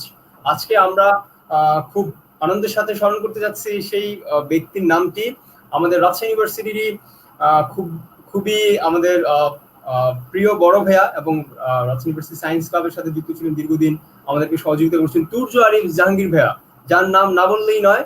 ভাইয়া উনি আপনাকে উইশও করেছে, please give a big thank to Arif ভাইয়া ফ্রম মাই সাইড। সো আমরা যদি অনেক ধন্যবাদ। আর আমি একটু সবাইকে বললি যে তুর্য গত বছর আয়ারল্যান্ডে এসেছে জুনে, আমরা একটা ঈদ রিউনিয়ন প্রোগ্রাম করি বেশ বড় পরিসরে। তো তখন ওর সাথে আমার এখানে আরমান ভাই একজন আছেন, ডাবলিনে আছেন, ভাইয়ার মাধ্যমে পরিচয় তুর্যের সাথে। আমি জানি না প্রথম দিন ওর সাথে কথা দিই, ওর সাথে আমার খুব ভালো বন্ধুত্ব সুলভ একটা ব্যাপার হয়ে যায়। এন্ড আমি জাস্ট বলতে চাই যে তুর্যের মতো ট্যালেন্টেড পারসন আমি আমার লাইফে খুব কম দেখেছি। কি বলে যে আমি সত্যি তুর্য, আমি তোমার গানের ফ্যান, আমি তোমার যে ইনস্ট্যান্ট যে তুমি ভিডিও গুলো করো সেটার fan. And overall you are a very nice person. That's the best quality I see in you, and always be like that. So আমরা ট্রাই করছি যে তুর্য ভাইয়ের সাথে যদি আমরা স্ক্রিনটা শেয়ার করতে পারি, that will be more amazing, because Turja ভাইয়ের আরেকটা চমৎকার নাম হচ্ছে দ্য ইনক্রেডিবল চৌধুরী। ভাইয়ের একটা পেজ আছে এই নামে, একটা পেজ আছে। সো ভাইয়ার ক্যালিবার, ভাইয়ার পটেনশিয়াল, ভাইয়ার পজিটিভ হিউমার, ভাইয়ার যে চমৎকার কমেডি, এই সবগুলো জিনিস হচ্ছে আমরা আরো যখন ছোট ছিলাম তখন দেখেছি, এখনো দেখছি। So he is rocking Ireland, I trust me, he is rocking Ireland. সবাই তার গানের ফ্যান এবং তার এই যে কমেডিগুলোর ফ্যান। পুরো রক গুলো দেখছি আমরা ভাইয়া, চমৎকার হচ্ছে। এনিওয়ে ভাইয়া আমরা আশা করছি যদি আমরা ওনাকে কানেক্ট করতে পারি, that will be very happy moment for us. আমরা চলে যাচ্ছি পরবর্তী কোশ্চেন। এসকে রেজাউল ইসলাম, ইন্টারন্যাশনাল বিজনেস সাবজেক্টের ডিমান্ড কেমন হতে পারে কোভিড-19 পরবর্তীতে, ইন্টারন্যাশনাল বিজনেস সাবজেক্ট? সো ধন্যবাদ রেজাউল প্রশ্নটা করার জন্য। আমি পার্সপেক্টিভ একটু আলোচনা করতাম, যেটা হচ্ছে যে আমি যেটা বলেছিলাম যে জবের ক্ষেত্রে ওরা প্রথমে দেখবে ওদের নিজেদের ন্যাশনাল, তারপর দেখবে হচ্ছে ইউরোপিয়ান ইউনিয়ন ভুক্ত, আমি ইউরোপের কথা বলছি, এন্ড দেন দেখবে আমাদের। তো এই যে বিষয় বিজনেস এই যে সাবজেক্টগুলো আছে, যেমন ইন্টারন্যাশনাল বিজনেস সেটা পড়লে অবশ্যই নিজের এক্সপিরিয়েন্স এবং কম্পিটেন্সি বাড়বে। বাট কেউ যদি ক্যারিয়ার করতে চায়, আমি একদম রাফ ট্রুথটা বলে দিচ্ছি, কেউ যদি ক্যারিয়ার করতে চায় স্পেসিফিক্যালি এখানে এসে, তার সিলেক্ট করা উচিত টেকনিক্যাল সাবজেক্টগুলো, যেখানে এখানকার লোকজন খুব বেশি একটা ইনভলভ হতে চায় না। যেমন accounting is one of them, IT is one of them. যে বাংলাদেশ থেকে এত আইটি স্টুডেন্ট কেন আসছে আয়ারল্যান্ডে, বা ইন্ডিয়া থেকে এত সফটওয়্যার ইঞ্জিনিয়ার কেন গুগল মাইক্রোসফটে আসছে? কারণ হচ্ছে এখানে শর্টেজ আছে, রাইট? এখানে তখনই আমাদেরকে ডাকবে যখন তাদের একটা শর্টেজ থাকে। তো যখন সাবজেক্ট চুজ করার বিষয় আসে, তখন আমি বলবো যদি ক্যারিয়ার গোল হয়ে থাকে, আমি বলবো কিছু টেকনিক্যাল সাবজেক্ট চুজ করা উচিত। অ্যাকাউন্টিং একটা, ফাইন্যান্স একটা, যদি কেউ ডেটা অ্যানালিটিক্স করতে চায় সেটা একটা, কেউ যদি আর্টিফিশিয়াল ইন্টেলিজেন্স নিয়ে করতে চায় সেটা। এই ধরনের টেকনিক্যাল সাবজেক্ট গুলো যদি কেউ সুইচ করতে পারে, বা তার যদি মনে হয় যে হ্যাঁ আই ক্যান ম্যানেজ, তাহলে সেই সাবজেক্ট গুলোকে মেইন ফ্রন্টলাইনে রাখা উচিত। But at the same time international বিজনেসে পড়েও কিন্তু এখানে অনেকে ভালো ভালো কোম্পানিতে জব করছে। আমার যারা ফ্রেন্ডরা ছিল, আমি যখন স্মার্টফিটে পড়ি তখন ইন্টারন্যাশনাল বিজনেসের একটা সাবজেক্ট ছিল, সেখান থেকে গ্রাজুয়েট করেও কিন্তু অনেকে ভালো ভালো কোম্পানিতে জয়েন করেছে। হয়তো বা রোলটা ডাইরেক্ট ইন্টারন্যাশনাল বিজনেস রিলেটেড না, বাট এটা কিন্তু বাংলাদেশের ক্ষেত্রে সমানভাবে প্রযোজ্য। বাংলাদেশেও কিন্তু ইন্টারন্যাশনাল বিজনেসের পরে অনেক সময় অনেকে ওই ডিরেক্ট ওই ফিল্ডে জব পায় না। বাট মেইন থিং হচ্ছে যে কোন ইনস্টিটিউশন থেকে পড়ছি আমি, সেটা এখানে অনেক বড় একটা ফ্যাক্টর। আর নিজের স্কিলসটা কি, এই দুইটা ফ্যাক্টর খুব ইম্পর্টেন্ট। যে স্মার্টফিট থেকে অনেক ইন্টারন্যাশনাল বিজনেসে পড়েও কিন্তু বিগ ফোর ফার্মে কাজ করছে, অনেক ব্যাংকেও জব করছে। So it should not be a problem. Thank you so very much ভাইয়া। ভাইয়া এই মুহূর্তে আপনাকে আরো একবার গ্রিট করেছে আমাদের রাজশাহী ইউনিভার্সিটি ক্যারিয়ার ক্লাবের আমার ফেলো কলিগ প্রেসিডেন্ট আব্দুল্লাহ মামুন। পুরো রাজশাহী ইউনিভার্সিটি ক্যারিয়ার ক্লাবের পক্ষ থেকে আপনি আমাদেরকে সময় দেওয়ার জন্য, আমাদের মাধ্যমে অন্যদেরকে উপকার করার জন্য, এবং আমরাও উপকৃত হচ্ছি at the same time. Please thank you Mamun, thank you Dhiman, thank you Imran, সবাইকে আসলে ধন্যবাদ। ক্লাবের সাথে যারা আছেন, আসলে ক্লাবগুলো আসলে করাই হয় স্টুডেন্টদের ওয়েলফেয়ারের জন্য, রাইট? তো আমি আসলে যারাই ইনভলভ, আমি তো তিনজনের সাথে কথা বলবো, বা এর বাইরেও যারা আছে ক্লাবের সাথে সংশ্লিষ্ট, বা বাইরে থেকেও যারা ক্লাবকে সহযোগিতা করছে, সবাইকে আসলে আমার অন্তঃস্থল থেকে ধন্যবাদ। আমিও যখন জাহাঙ্গীরনগরে ছিলাম, আমিও একটা ক্লাব প্রতিষ্ঠা করেছিলাম, আইবিএজি সোশ্যাল ওয়েলফেয়ার ক্লাব। তো আমি জানি আসলে ক্লাব অ্যাক্টিভিটিস এর মাধ্যমে কতভাবে মানে কমিউনিটিকে হোক বা আমাদের যারা নিজেদের স্টুডেন্ট গ্রুপ আছে তাদেরকে হেল্প করা যায়। সো এই ইনিশিয়েটিভটা আসলে আমি অনেক বেশি অ্যাপ্রিশিয়েট করি। So here is a surprise for you and for Okay. all the audience, and the surprise is none other than the incredible Chaudhary Turjari bhai. Hello bhaiya. আসসালামু ভাই, দর্শক কি খবর? কি অবস্থা ইরমান? জি ভাই ভালো এই আছি তো ভাই, ভাই। আপনার কি অবস্থা ভাই? আলহামদুলিল্লাহ ভালো, আলহামদুলিল্লাহ। ভিউয়ার্স একটু বলে রাখতে চাই আজকে ভাই, আমরা আমি- যে কোর্স পার্সোনাল শিওর প্লিজ ভাই সরি বলুন ভাই। না ভাই, আমি আসলাম ভাই আপনাকে স্পেশালি আমার পক্ষ থেকে থ্যাঙ্কস দেওয়ার জন্য, যাতে আপনি এই ছেলেপেলেদের একটু টাইম দেন। অনেক অনেক অনেক থ্যাঙ্কস ভাই। তোমাকে অনেক ধন্যবাদ। আসলে করোনা যদি না থাকতো, লকডাউন না থাকতো, আমি আর তুজো বোধহয় পাশাপাশি বসেই জয়েন করতে পারতাম আর কি, পাশাপাশি চেয়ারে বসে। এখন ওই লকডাউনের কারণে মানে ঝামেলা হয়ে গেছে আর কি, ওর বাসায় আমি আমার বাসাতে। আচ্ছা ভিউয়ার্স এই তো। বুঝতেই পারছেন আমরা আজকের যে গেস্টের সাথে আমরা পরামর্শ নিচ্ছি, আমরা উপকৃত হচ্ছি চমৎকার চমৎকার প্রশ্নগুলোর মাধ্যমে, আলোচনা শোনার মাধ্যমে। এই নেটওয়ার্কটি বা এই ব্রিজিংটি আমাদেরকে করে দিয়েছে আমাদের স্ক্রিনে এইমাত্র যিনি আসলেন সারপ্রাইজ হিসেবে, আমাদের সবার প্রিয় রাজশাহী ইউনিভার্সিটিতে যারা অধ্যয়নরত আছেন, যারা পড়েছেন, তারা হয়তো চিনবেন তুরজারু জাহাঙ্গীর ভাইয়া, এবং এবং আরেকটি নাম হচ্ছে দ্য ইনক্রেডিবল চৌধুরী। সো ভাইয়াকে আরো একবার থ্যাঙ্কস রাজশাহী ইউনিভার্সিটি ক্যারিয়ার ক্লাবের পক্ষ থেকে, রাজশাহী ইউনিভার্সিটি স্টুডেন্টদের পক্ষ থেকে আমাদেরকে এই ধরনের রিসোর্স পার্সনদের সাথে কানেক্টেড করে দেওয়ার জন্য। হোপদার যে ভাইয়া আপনাদের মাধ্যমে আমাদের সাকসেসর যারা আছে, আমাদের উত্তরসূরি যারা আসবে পরবর্তী সময়, জুনিয়র যারা আসবে, তাদেরকেও আপনি এভাবে সহযোগিতা করবেন। এন্ড এভাবেই আসলে আমরা সামষ্টিকভাবে আমরা এগিয়ে যাবো, আমরা ভালো কিছু করবো। এন্ড হোপদার যে ভাইয়া আপনি এখন আয়ারল্যান্ডে আছেন। হ্যাঁ হ্যাঁ, আমি আয়ারল্যান্ডেই আছি। আর আমি মেনলি তোমাদেরও অনেক মানে থ্যাঙ্কস দিতে চাই, লাইক কিউমুলেটিভলি, মানে পুরা রাজশাহী ইউনিভার্সিটি ক্যারিয়ার ক্লাবকে, যে এখন যে সারা পৃথিবীতে যে আমরা ক্রাইসিসের মধ্যে আছি, তার মধ্যেও তোমরা এই তোমাদের কার্যক্রম চালিয়ে যাচ্ছ। সো এটা একটা খুবই অসাম একটা ব্যাপার, এবং তোমাদের শোটা আমি নিয়মিত দেখি, এবং আসলে আমার মনে হয় যে তোমরা যেসব ইনফরমেশন এবং রিসোর্স পার্সনকে নিয়ে আসতেছো এবং তাদের থেকে ইনফরমেশন গুলো সবার মধ্যে ছড়িয়ে দিচ্ছ, এগুলো খুবই ইফেক্টিভ। এবং আই থিঙ্ক এটা আমাদের স্পেশালি আমাদের ইউনিভার্সিটি, রাজশাহী ইউনিভার্সিটির স্টুডেন্ট যারা, তাদের জন্য এটা খুবই helpful. So kudos to you guys. So thank you so very much for joining us and for considering your valuable time. হয়তো আপনি কোনো গুরুত্বপূর্ণ কাজে ছিলেন, বাট সবকিছু ফেলে রেখে একটু সময়ের জন্য আমাদের মাঝে আসার কারণে আমরা অনুপ্রাণিত হলাম, খুব খুশি হলাম ভাইয়া। আশা করছি আবার দেখা হবে আপনার সাথে। সে পর্যন্ত ভালো থাকুন, আমাদের জন্য দোয়া করুন ভাইয়া। ওকে, অবশ্যই। Okay, bye bye then. Bye. Well viewers, আমাদের সাথে ছিলেন তুরজারু জাহাঙ্গীর ভাইয়া, যার মাধ্যমে আমরা আজকে আরিফ ভাইয়ার সাথে যে কথা বলছি, আরিফ ভাইয়ের কথা যে শুনছি, যিনি আমাদেরকে সহযোগিতা করেছিলেন। আরিফ ভাই, আমরা আলোচনায় ছিলাম আমাদের প্রশ্নোত্তর পর্বে। সেই প্রসঙ্গে ভাইয়া আবার একটু আসতে চাই। এমডি ত্রিশান খান ভাইয়া, সিএমএ এর কথা সে বলতে চেয়েছিল, করার পর সিএ করার কোনো এক্সট্রা বেনিফিট আছে নাকি ক্যারিয়ারের টাইম লস? আসলে সিএমএ টা হচ্ছে mainly focus on cost management accounting, আর সিএ যেটা আমরা চার্টার্ড অ্যাকাউন্টেন্ট যারা, আমি যদি ভুল না হয়ে থাকি, আমরা মূলত ফোকাস করি এক্সটার্নাল রিপোর্টিং এর দিকে। ফাইন্যান্সিয়াল অ্যাকাউন্টিংটা আমাদের হচ্ছে মেইন, অ্যাকাউন্টিং এন্ড রিপোর্টিংটা হচ্ছে মেইন পার্সপেক্টিভ। সো দুইটা ডিগ্রি কিন্তু ফোকাস দুই রকম।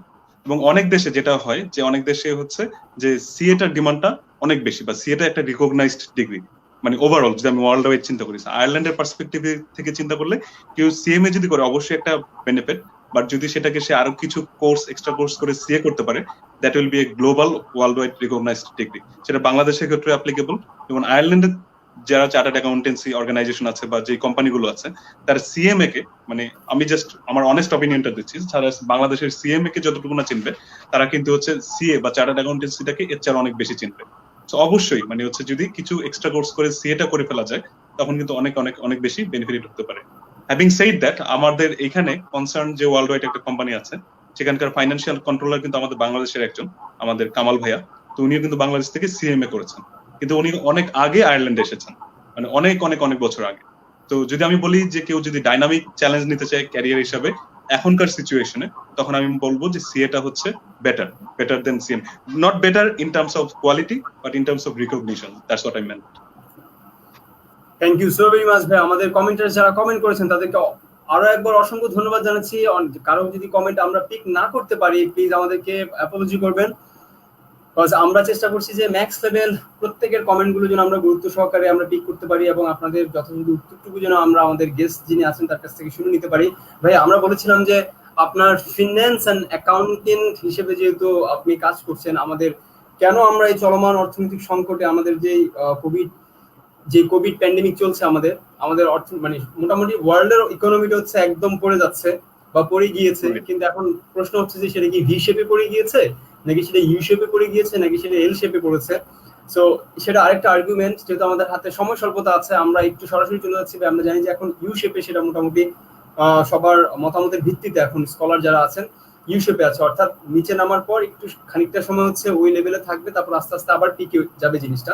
বা একটু বলেন আমাদের যে কেন তারল্য সংকট কি জিনিস, বা কেন কেন্দ্রীয় ব্যাংক চাইলে হচ্ছে অনেক বেশি টাকা ছাপিয়ে মার্কেটে ছেড়ে দিতে পারে না, ছাড়লে পরে কি সমস্যা হয়? রাইট। সো আমি ইমরানের সাথে একেবারেই একমত যে মানে ওয়ার্ল্ডের যে ইকোনমি সেটা হচ্ছে ইউ শেপ এক্সপিরিয়েন্স করবে, যে ওয়ার্ল্ড এখন পড়ে গিয়েছে, আস্তে আস্তে দেখা গেল নেক্সট 2-3 বছর এই রেসটা থাকবে এবং তারপর আস্তে আস্তে হচ্ছে ইকোনমি পিক করবে ইউ শেপ। এখন সেন্ট্রাল ব্যাংকের যে রোল, আসলে বিশ্বের সব সেন্ট্রাল ব্যাংক এখন একটা অবজেক্টিভ নিয়ে কাজ করছে, মানে ইকোনমি রিস্ট্রাকচারিং, এটা তো পরের ব্যাপার, বাট আপাতত যে আপৎকালীন ক্রাইসিস সেটাকে ট্যাকল করার জন্য তারা লিকুইডিটি সাপ্লাই দিচ্ছে মার্কেটে। তারা হচ্ছে বাজারে যেন লিকুইডিটি ক্রাইসিস না হয়, কারণ লিকুইডিটি যখন ক্রাইসিস হয় তখন কিন্তু মানুষের মনে একটা প্যানিক ক্রিয়েট হয়, তখন হচ্ছে এটার একদম যে কোপাউন্ডিং ইফেক্ট, যেটা যে চারদিকে এটার ইফেক্টটা ছড়িয়ে পড়ে। তো সেই জন্য হচ্ছে ব্যাংক অফ ইংল্যান্ড, তারপর হচ্ছে ফেডারেল রিজার্ভ, তারা হচ্ছে একদম যে লিকুইডিটির যে প্রণোদনাগুলো আছে সেগুলো দিচ্ছে। এখন টাকা ছাপানোর কিছু চ্যালেঞ্জ আছে, যেমন আমেরিকার যে ফেডারেল রিজার্ভ বা হচ্ছে ব্যাংক অফ ইংল্যান্ডের হচ্ছে ব্যাংক রেট খুবই কম, ব্যাংক রেট মাত্র 1% বা 0.01% অথবা 0%, করোনার কারণে তারা নামিয়ে এনেছে। অনেক দেশে ইনফ্লেশন অনেক কম, তো সেই সব দেশ can afford to go for money supply, যে তারা ক্যাশ ছাপাবে দিয়ে দেবে। বাট বাংলাদেশে যদি আমরা ইকোনমিটাকে চিন্তা করি, বাংলাদেশের ইকোনমি কিন্তু ইম্পোর্ট ওরিয়েন্টেড, রাইট? এবং বাংলাদেশে অলরেডি ইনফ্লেশন হচ্ছে 5.5% ছিল গত বছর। সো যদি এখন টাকা ছাপানো হয়, টাকা ছাপানো মানে কি মার্কেটে এক্সট্রা মানি সাপ্লাই দিয়ে দেওয়া, মানুষের হাতে হাতে টাকা থাকবে, রাইট? সো যখন এই টাকাগুলো থাকবে তখন কিন্তু একটা ইনফ্লেশনারি সিচুয়েশন আরো বেড়ে যাবে বাংলাদেশে। তো ইনফ্লেশন হলে যেটা হবে যে টাকার মান কমে যাবে। একটা বাংলাদেশের অ্যাডভান্টেজ আছে, যেটা হচ্ছে বাংলাদেশের টাকার মান স্ট্রং ডলার বা হচ্ছে ইউরোর এগেনস্টে এখন পর্যন্ত, বাট যখন তারা এটা করে দিবে তখন কিন্তু হচ্ছে যে টাকার মানটা পড়ে যাবে। তো টাকার মানটা পড়লে যেটা হবে যে ব্যালেন্স অফ পেমেন্ট, আমরা বিজনেসের ভাষায় যেটা বলি যে ইম্পোর্ট এক্সপোর্টের যে গ্যাপ, সেটাকে বলে ব্যালেন্স অফ পেমেন্ট। তো সেই ব্যালেন্স অফ পেমেন্টটা কিন্তু অনেক বেশি বেড়ে যাবে, যেটা ইকোনমির জন্য খুব বেশি একটা ভালো কিছু না। তো সেই জন্য অ্যাজ এন অ্যাকাউন্টেন্ট আমি যদি আমার কাছে পার্সোনালি জানতে চাওয়া হয়, আই পার্সোনালি প্রেফার যে টাকা ছাপানোটা should be the last step. এর আগে অনেক কিন্তু ওয়ে আছে যে মার্কেটের লিকুইডিটি সাপ্লাই করে, যেমন সে ফর এক্সাম্পল কয়েকদিন আগে সঞ্চয়পত্র নিয়ে অনেক আর্গুমেন্ট হলো, রাইট? সঞ্চয়পত্র সুদের হার কমানো বাড়ানো। জাস্ট ইমাজিন দ্য সিচুয়েশন, এখন যদি সরকার চায় যে হ্যাঁ আমি 12 বা 13% করে দিলাম সঞ্চয়পত্র সুদের হার, সবাই কিন্তু সঞ্চয়পত্র কিনতে যাবে, রাইট? সো কিনলে কি হবে? গভর্নমেন্টের কাছে আবার টাকা ব্যাক যাবে। তো there are so many mechanism government can play with the fiscal policy, right? So আমরা জানি যে ফিসকাল পলিসি, মনিটারি পলিসি আছে। সো এই পলিসিগুলোকে ডিস্টিংগুইশ করাটা ইম্পর্টেন্ট। সরকার অবশ্যই তারও নিজস্ব পয়েন্ট আছে, যদি টাকা সে ছাপাতে চায়, টাকা ছাপানোর, যেটা বললাম যে টাকার মান স্ট্রং আছে, অথবা সে একটা ব্যালেন্সিং অ্যাক্ট করতে যাচ্ছে, but my personal point of view should be that should be the last step. Thank you ভাই। সেই প্রসঙ্গে আরো একটু বলে রাখতে চাই ভাই, আমরা যারা আছি এই কনফিউশন গুলো আমাদের অ্যাটলিস্ট ইউনিভার্সিটি লেভেলে যারা আছে আমরা তারা অনেক মানে দায়িত্ব রাখি বা দেশের অনেক দায়িত্বপূর্ণ পদে আমরা অধীন হই, আমরা হচ্ছে অর্পিত হই, সেই কারণে হচ্ছে আমাদের এই জিনিসগুলো সম্পর্কে একটু হলেও জেনে রাখা দরকার। যেমন হচ্ছে ভাই আপনি আরো হয়তো জেনে থাকবেন যে ইউরোপিয়ান সেন্ট্রাল ব্যাংক সেটি ইতিমধ্যে দেখা যাচ্ছে যে 750 বিলিয়ন বন্ড ইতিমধ্যে হচ্ছে। তো বন্ড কেন হচ্ছে মার্কেটে ছাড়া হয়, কেন বন্ড ইস্যু করার পরবর্তী স্টেপ একদম লাস্ট স্টেজ হিসেবে হচ্ছে আমরা টাকা ছাপানোর বিষয়টিতে যাই, এই বিষয়গুলো এখন আমাদের হেজি, কিছুটা ফগি, এখন আমরা ঠিকঠাক মতো জিনিসগুলো বুঝে উঠতে পারি না। আপনি যেটা বলেছেন যে আমাদের ব্যাংকের অর্থাৎ সেন্ট্রাল ব্যাংক যদি হচ্ছে ইন্টারেস্ট রেটটা যদি এখন কম রেখেছে এবং আরো কম রাখছে, চেষ্টা করছে, কিন্তু একই সাথে কিন্তু সেন্ট্রাল ব্যাংকে সহযোগিতা করার জন্য, অর্থনীতি টিকিয়ে রাখার জন্য এক্ষেত্রে এগিয়ে আসতে হবে যারা ঋণ নিয়েছে তাদেরকে ঋণগুলো যথাসময়ে পরিশোধ করা। যারা হচ্ছে যেমন 2008-9 সেশনে যখন আমাদের মানে অর্থনীতিটা একদম ভেঙে যাওয়ার মতো অবস্থা হয়েছিল, তখন কিন্তু আমাদের সেন্ট্রাল ব্যাংক খুব বলিষ্ঠতার সাথে কিন্তু তাদের অবস্থান জানান দিয়েছিল এবং কিন্তু সেই পরিস্থিতি কিন্তু মোকাবেলা করেছিল। সেই আমাদের আশা, সেই জায়গাটা যে 2008-9 মতো এবারও হয়তো করোনার এই পরিস্থিতিকে মোকাবেলা করতে পারবে আমাদের সেন্ট্রাল ব্যাংক, কিন্তু সেই সাথে যে অন্যান্য যারা আছে, যারা ঋণ নিয়েছে, যাদের সহযোগিতা করার আছে, অন্যান্য যে সেক্টর গুলো আছে, তারা যেন হচ্ছে সমানভাবে কন্ট্রিবিউট করতে পারে, এটার গুরুত্বটা একটু বলেন। হ্যাঁ, এটা আসলে মানে সরকারের একার দায়িত্ব না, সবার দায়িত্ব। যেমন বাংলাদেশে অনেকে কিন্তু দেখা যাবে যে জব লুজ করবে নেক্সট কয়েক মান্থসে, এটা খুবই ইনভেটেবল, যে আসলেই যখন একটা কোম্পানি নিজেকে চালাতে পারছে না তখন সে তার এমপ্লয়মেন্ট ফোর্সকে সে কন্টেন্ট বা মেনটেন করতে পারবে না। তো সেই ক্ষেত্রে নিজেদেরও আগে আসতে হবে। যেমন বাংলাদেশে যেটা হয় যে ইন্ডিয়ার কিন্তু বিশাল বড় একটা সোর্স অফ ইনকাম হচ্ছে ফ্রিল্যান্সিং, আইটি ফ্রিল্যান্সিং, আরো অনেক ধরনের ফ্রিল্যান্সিং আছে। কিন্তু বাংলাদেশে এত শিক্ষিত জনগোষ্ঠী থাকার পরেও সেই যে কালচারটা সেটা কিন্তু গড়ে ওঠে না, রাইট? চায়নার সাথে কিন্তু ইন্ডিয়ার খুব টাই টু টাই কম্পিটিশন, কিন্তু চাওয়ার পরও চায়না কেন ইন্ডিয়াকে বিট করতে পারছে না? কারণ ইন্ডিয়াতে আউটসোর্সিং হাবটা এতই স্ট্রং যে সেই আউটসোর্সিং দিয়েই কিন্তু ইন্ডিয়া হচ্ছে মিলিয়ন বিলিয়ন ডলার বা ইউরো কামাচ্ছে। তো সেই ক্ষেত্রে চায়না ম্যানুফ্যাকচারিং কান্ট্রি হওয়ার পরেও ইন্ডিয়াকে চাইলেই একদম সে ধরাশায়ী করতে পারছে না। And that's the strongest point India have. তো সেই পয়েন্টটাকে আমি কিন্তু বাংলাদেশের একটা ইনিশিয়েটিভকে খুব অ্যাপ্রিসিয়েট করি, এবং আমি আমার কলিগদেরকেও খুব মানে গর্বের সাথে বলেছি বাংলাদেশে অনেকগুলো আইটি পার্ক হচ্ছে, right? Hi tech park, IT park. So that's the way to go forward. যে বাংলাদেশে এখন দরকার আইটি পার্ক, বাংলাদেশে আউটসোর্সিং একটা হাব তৈরি করা উচিত, বিকজ নেক্সট ইন্ডাস্ট্রিয়াল রেভলিউশনে যখন যাবে তখন কিন্তু এই বিষয়গুলো কিন্তু সামনে চলে আসবে। IT should be the main driver for your next industrial revolution. So বাংলাদেশের জনসংখ্যাকে বা জনগোষ্ঠীকে আইটির মাধ্যমে তাদেরকে হচ্ছে এডুকেটেড করতে হবে, যে আইটির যে নলেজ গুলো। এখন দেখলাম যে যারা ওই 9-10 আছে তাদের সিলেবাসেও বোধ হয় যে আইটির যে পার্সপেক্টিভ গুলো সেগুলো মানে জয়েন করে দেওয়া হয়েছে। এটা ভালো, এটা একটা পজিটিভ সাইড। এখন যদি আমি ইন্ডিভিজুয়ালি বলি, যারা লোন নিচ্ছেন এই কোভিড এর কারণে তাদের উচিত সেই লোনটাকে প্রপারলি ম্যানেজ করা, এবং ব্যাংকগুলোর উচিত যে যারা রিয়েল বেনিফিশিয়ারি আছে তাদের কাছে পৌঁছে দেওয়া। থ্যাংক ইউ ভাইয়া। ভাইয়া আমরা আমাদের 1 ঘন্টা শো এর মোটামুটি একদম শেষ দিকে এসে পড়েছি ভাইয়া। আরো ভালো লাগতো যদি আপনার কাছ থেকে আরো জানতে পারতাম, শিখতে পারতাম, শুনতে পারতাম, কিন্তু সময় স্বল্পতা এবং শো এর কিন্তু প্রত্যেকটা শোই আমরা 1 ঘন্টা করে মেনটেন করে আসছি। আমরা আশা রাখছি যে পরবর্তী অন্য কোনো শোতে আবারও আপনার সাথে কথা হবে, কিন্তু শেষ এখানেই না, শেষ হচ্ছে না এখানেই। আমরা জানি যে আপনার বেটার হাফ যিনি আছেন তিনিও চমৎকার একটি সাকসেসফুল ক্যারিয়ার লিড করছেন, এবং আজকের খুব সুন্দর একটি মোমেন্ট শেয়ার করে, কারণ আজকের এই যিনি আমাদের সাথে কথা বলছেন তার এই পর্যন্ত উঠে আসার পেছনে অনেক অনেক কাঠখড়ি পোড়ানো, অনেক পরিশ্রম, অনেক সময়, অনেক শ্রম, অনেক কষ্ট, সবকিছু মিলেই আজকের এই মানুষটি। তো আরো কিছু মুহূর্ত আমরা তার লাইফ থেকে একটু দেখতে চাই। সেই সাথে যদি আপনি একটু আমাদের এই শেষ মুহূর্ত যদি আপু যদি ফ্রি থাকতো, যদি আপু she is leading another successful career in her life। আপনারা দুজনে এক একটা ব্লগ করে থাকেন, ওভারসিজ স্টাডির জন্য হচ্ছে দুজনে হচ্ছে ইনফরমেশন শেয়ার করে থাকেন আমাদের সাথে থ্রু ইউটিউব। আচ্ছা, আমি তাকে ডাকছি, আমি জাস্ট তার পরিচয়, আচ্ছা আমি ডাকছি, ওর নাম হচ্ছে চৈতি। চৈতি তুমি আসো যদি স্ক্রিন শেয়ার করতে চাও। হ্যাঁ, আপনিও থাকবেন প্লিজ। আচ্ছা, সো আসসালামু আলাইকুম। ওয়ালাইকুম আসসালাম। So here is the happy moment of this very episode of Meet the Matrix. Wow, that was a big surprise. Yeah. So this is not the scene taken from any movie. It's just the real life scenario. আমাদের সাথে এখন যারা আছেন তাদের লাইফের they are leading a very happy conjugal life together. So আমরা আশা করছি এবং আমরা দোয়া করছি যে তারা আমৃত্যু জীবন এবং পরবর্তী জীবনে তারা এইভাবেই তাদের বন্ধনটা অটুট থাকবে। এই হ্যাপি মোমেন্টটা শেয়ার করার কারণ হচ্ছে আমরা সব সময় হ্যাপিনেস চাই, যাই করি না কেন। আজকে আপনি, আমি, আমরা সবাই আমরা দিন শেষে একটু হ্যাপি থাকতে চাই, আমরা দিন শেষে স্ট্রেস ফ্রি থাকতে চাই। এটা ছিল হচ্ছে সুইজারল্যান্ডের জুরিখে, maybe if I am not wrong. Thank you. হ্যাঁ, ইউ আর রাইট। অনেক মুভির সিন মিলে যাচ্ছে, কারো কাছে মনে হয় তো দিলওয়ালা দিলহানিয়া লে যায়নি, কারো কাছে হয়তো অন্য কোনো মুভি সিনের সাথে মিলে যাবে, but the ultimate scenario is happiness. Please ভাইয়া এটা সম্পর্কে এক্স্যাক্টলি হোয়াটএভার ইউ ডু আমি মানে যখনই কোনো সেমিনারে যাই আমি বলি যে লাইফে আলটিমেট হ্যাপিনেসটা খোঁজা উচিত। এন্ড ক্যারিয়ার ওয়াইজ, যেহেতু এটা ক্যারিয়ার নিয়ে আলোচনা, আমি বলবো যে this is the period you should explore yourself for that happiness.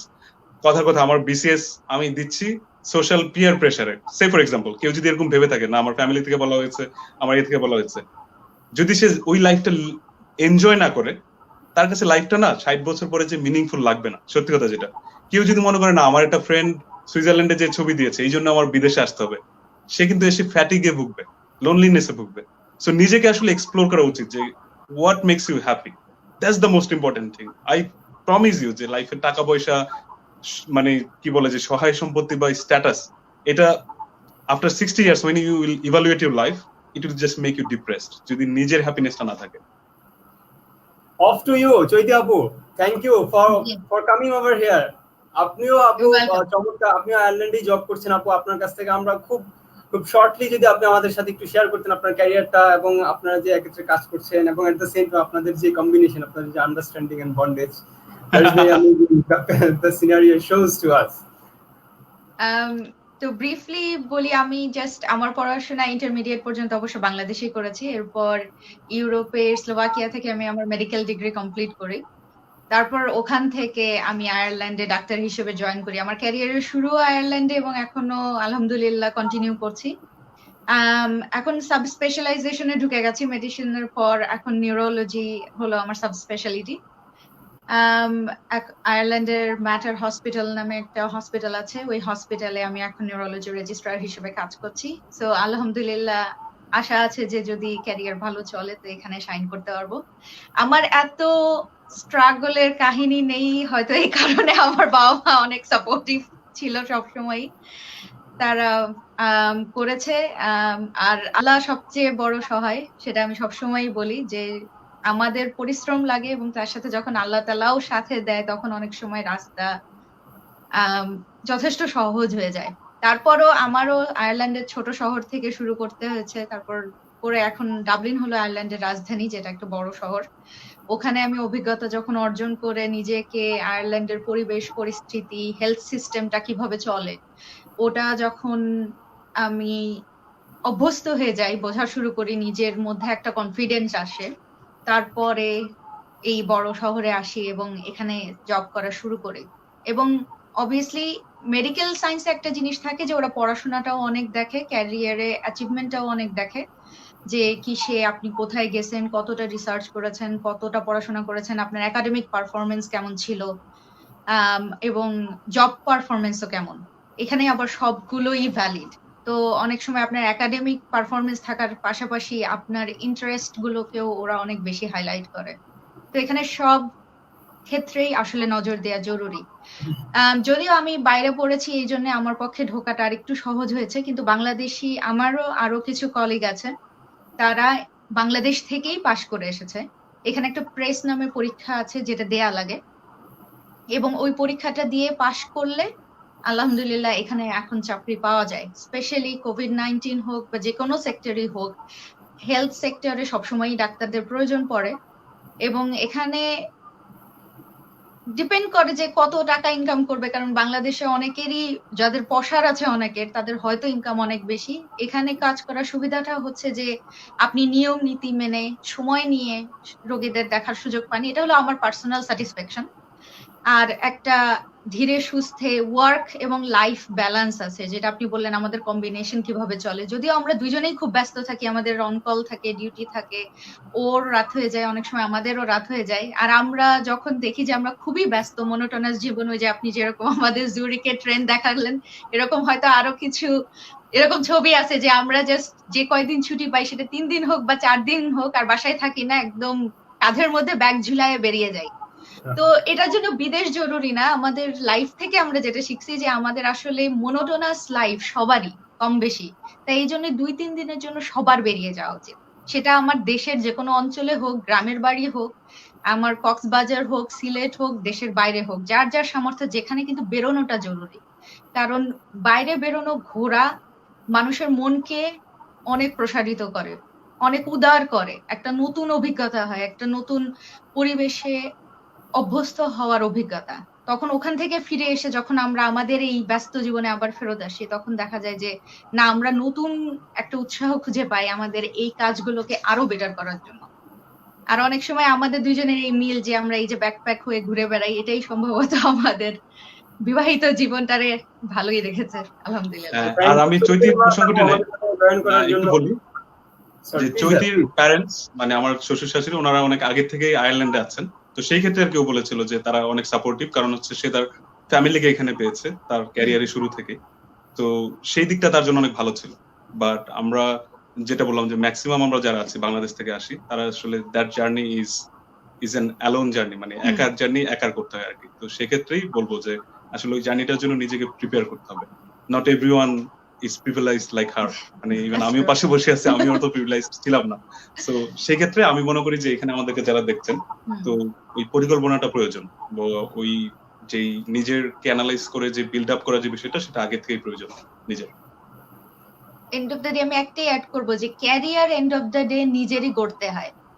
কেউ আপনাকে পরামর্শ দেবে, কেউ হয়তো টাকা, বা কেউ আপনাকে দেখানোর রাস্তা দেবে, কিন্তু Exactly. নিজের রাস্তাটা নিজেরই। হুম। রাস্তাটা নিজেকেই খুঁজতে হয়, নিজের ধারণাটা, নিজের প্ল্যান, কিভাবে আমি ওই রাস্তায় আগাবো, ওই রাস্তাটাও নিজে তৈরি করে, আলটিমেট গোলটাও তৈরি করে, এবং ওই রাস্তাটা নিজের আঁকিয়ে তার বাধা বিপত্তিগুলো ড্র আউট করে তারপর নিজেরই এই প্রতিযোগিতার জগতে স্পেশালি এগিয়ে যেতে হয়। True. ওইটা আসলে কেউ করে দিতে পারে না। থ্যাংক ইউ আপু, আপনাদের লাইফ এক্সপিরিয়েন্স আপনাদের লাইফ ফিলোসফি আমাদের সাথে শেয়ার করার জন্য। এবং আমরাও খুব উপভোগ করলাম আজকের এই সেশনটি। ভাইয়ের কাছ থেকে আমরা অনেক কিছু শিখলাম। আমাদের সাথে যারা অডিয়েন্স ছিল তারা নিঃসন্দেহে আজকের এই সেশনের পর এবং উত্তরোত্তর আমরা যতগুলো এপিসোড করেছি, আজকে 8টি শেষ করে 9ম এপিসোডের আজকে আমরা শেষ করতে যাচ্ছি। সবাই আশা করছি কোনো না কোনো ক্ষেত্রে যদি এতটুকু আপনারা উপকৃত হতে পারেন, that's the ultimate success of a very show of the meet the mentors. আর এই সবগুলো এপিসোড মিলিয়ে কোনো না কোনো জায়গায় যদি আপনার কোনো একটা কথা আপনার লাইফের সাথে কানেক্ট করে যায়, কোনো একটা কথা আপনার মনে দাগ কেটে যায় পজিটিভলি, সেটাই আমাদের সাকসেস, সেটাই আমাদের রিসোর্স। যারা ছিলেন, যারা গেস্ট ছিলেন, তারা যে চেষ্টাটুকু করেছিলেন 1 ঘন্টা সময় বলার মাধ্যমে, সেটা তাদের সফলতা। আশা করছি আবারও দেখা হবে আপনাদের সাথে। এন্ড থ্যাঙ্কস ওয়ান্স এগেইন ভাইয়া, চৈতি আপু, আরিফ ভাইয়া, আপনাদের জীবনের ইমাম, মামুন সহ যারা আছেন সবাইকে অনেক অনেক ধন্যবাদ। আবারও ধন্যবাদ। ভালো থাকবেন, সুস্থ থাকবেন, এবং ঈদ মোবারক। বাংলাদেশে তো হয়তো 1 দিন 2 দিন পর ঈদ, তো সবাইকে ঈদ মোবারক। ঈদ মোবারক। জি, থ্যাংক ইউ ভাই, আপনাদেরকে অগ্রিম ঈদ মোবারক সবার পক্ষ থেকে, বাংলাদেশের সবার পক্ষ থেকে, রাজশাহী ইউনিভার্সিটি ক্যারিয়ার ক্লাবের পক্ষ থেকে। সো একদম শেষ প্রান্তে আমরা চলে আসছি, বাট সাকসেস আর ফেইলার আর অ্যাম্বিশনের কথা বলেছিলাম আমরা। অর্থাৎ স্বপ্নের সেই গন্তব্যে যেতে হলে আমাদের প্রথম দরকার যেটি, সেটি হচ্ছে আমাদের অ্যাম্বিশন, আমাদের ইচ্ছা, আমাদের আকাঙ্ক্ষা। আর সেই গন্তব্যে আমাদেরকে নিয়ে যাওয়ার বাহন হচ্ছে আমাদের পারসিস্টেন্স, আমাদের অধ্যবসায়, যাদেরকে আমরা দেখতে পাচ্ছি আজকে হাজার হাজার মাইল দূরে নিয়ে গেছে। এটা অধ্যবসায়ের কারণেই সেখানটাতে যাওয়া। শেষ করতে যাচ্ছি ঠিক এমন ভাবে, success is not the absence of failure, it's the persistence to through failure. That means আসলে সফলতা মানে এইটা না ব্যর্থতার অনুপস্থিতি। সফলতা মানে কখনো এমন কিছু শুরু করে না। আসলে সফলতা কেবলই অধ্যবসায়ের মধ্য দিয়ে, ব্যর্থতাগুলোর মধ্য দিয়ে, ব্যর্থতাগুলোকে ছাপিয়ে যেয়ে, ব্যর্থতাগুলোকে পিছনে ফেলে সামনের দিকে এগিয়ে যাওয়া সফলতা। এতটুকু বলেই আজকের মতো এই মিট দ্য মেন্টর শো এর 9th এপিসোড শেষ করতে যাচ্ছি। ধন্যবাদ অডিয়েন্স, আপনাদের সকলকে ধন্যবাদ, আমাদের গেস্টকে এবং কলাকুশলী সহ রাজশাহী ইউনিভার্সিটি ক্যারিয়ার ক্লাবের সকলকে। সো ভালো থাকবেন, সুস্থ থাকবেন, আবারও দেখা হচ্ছে। ঈদ মুবারক ভাই আপনাদেরকে, and thanks to all the audience. Bye bye. Thank you. আল্লাহ হাফেজ। আল্লাহ হাফেজ।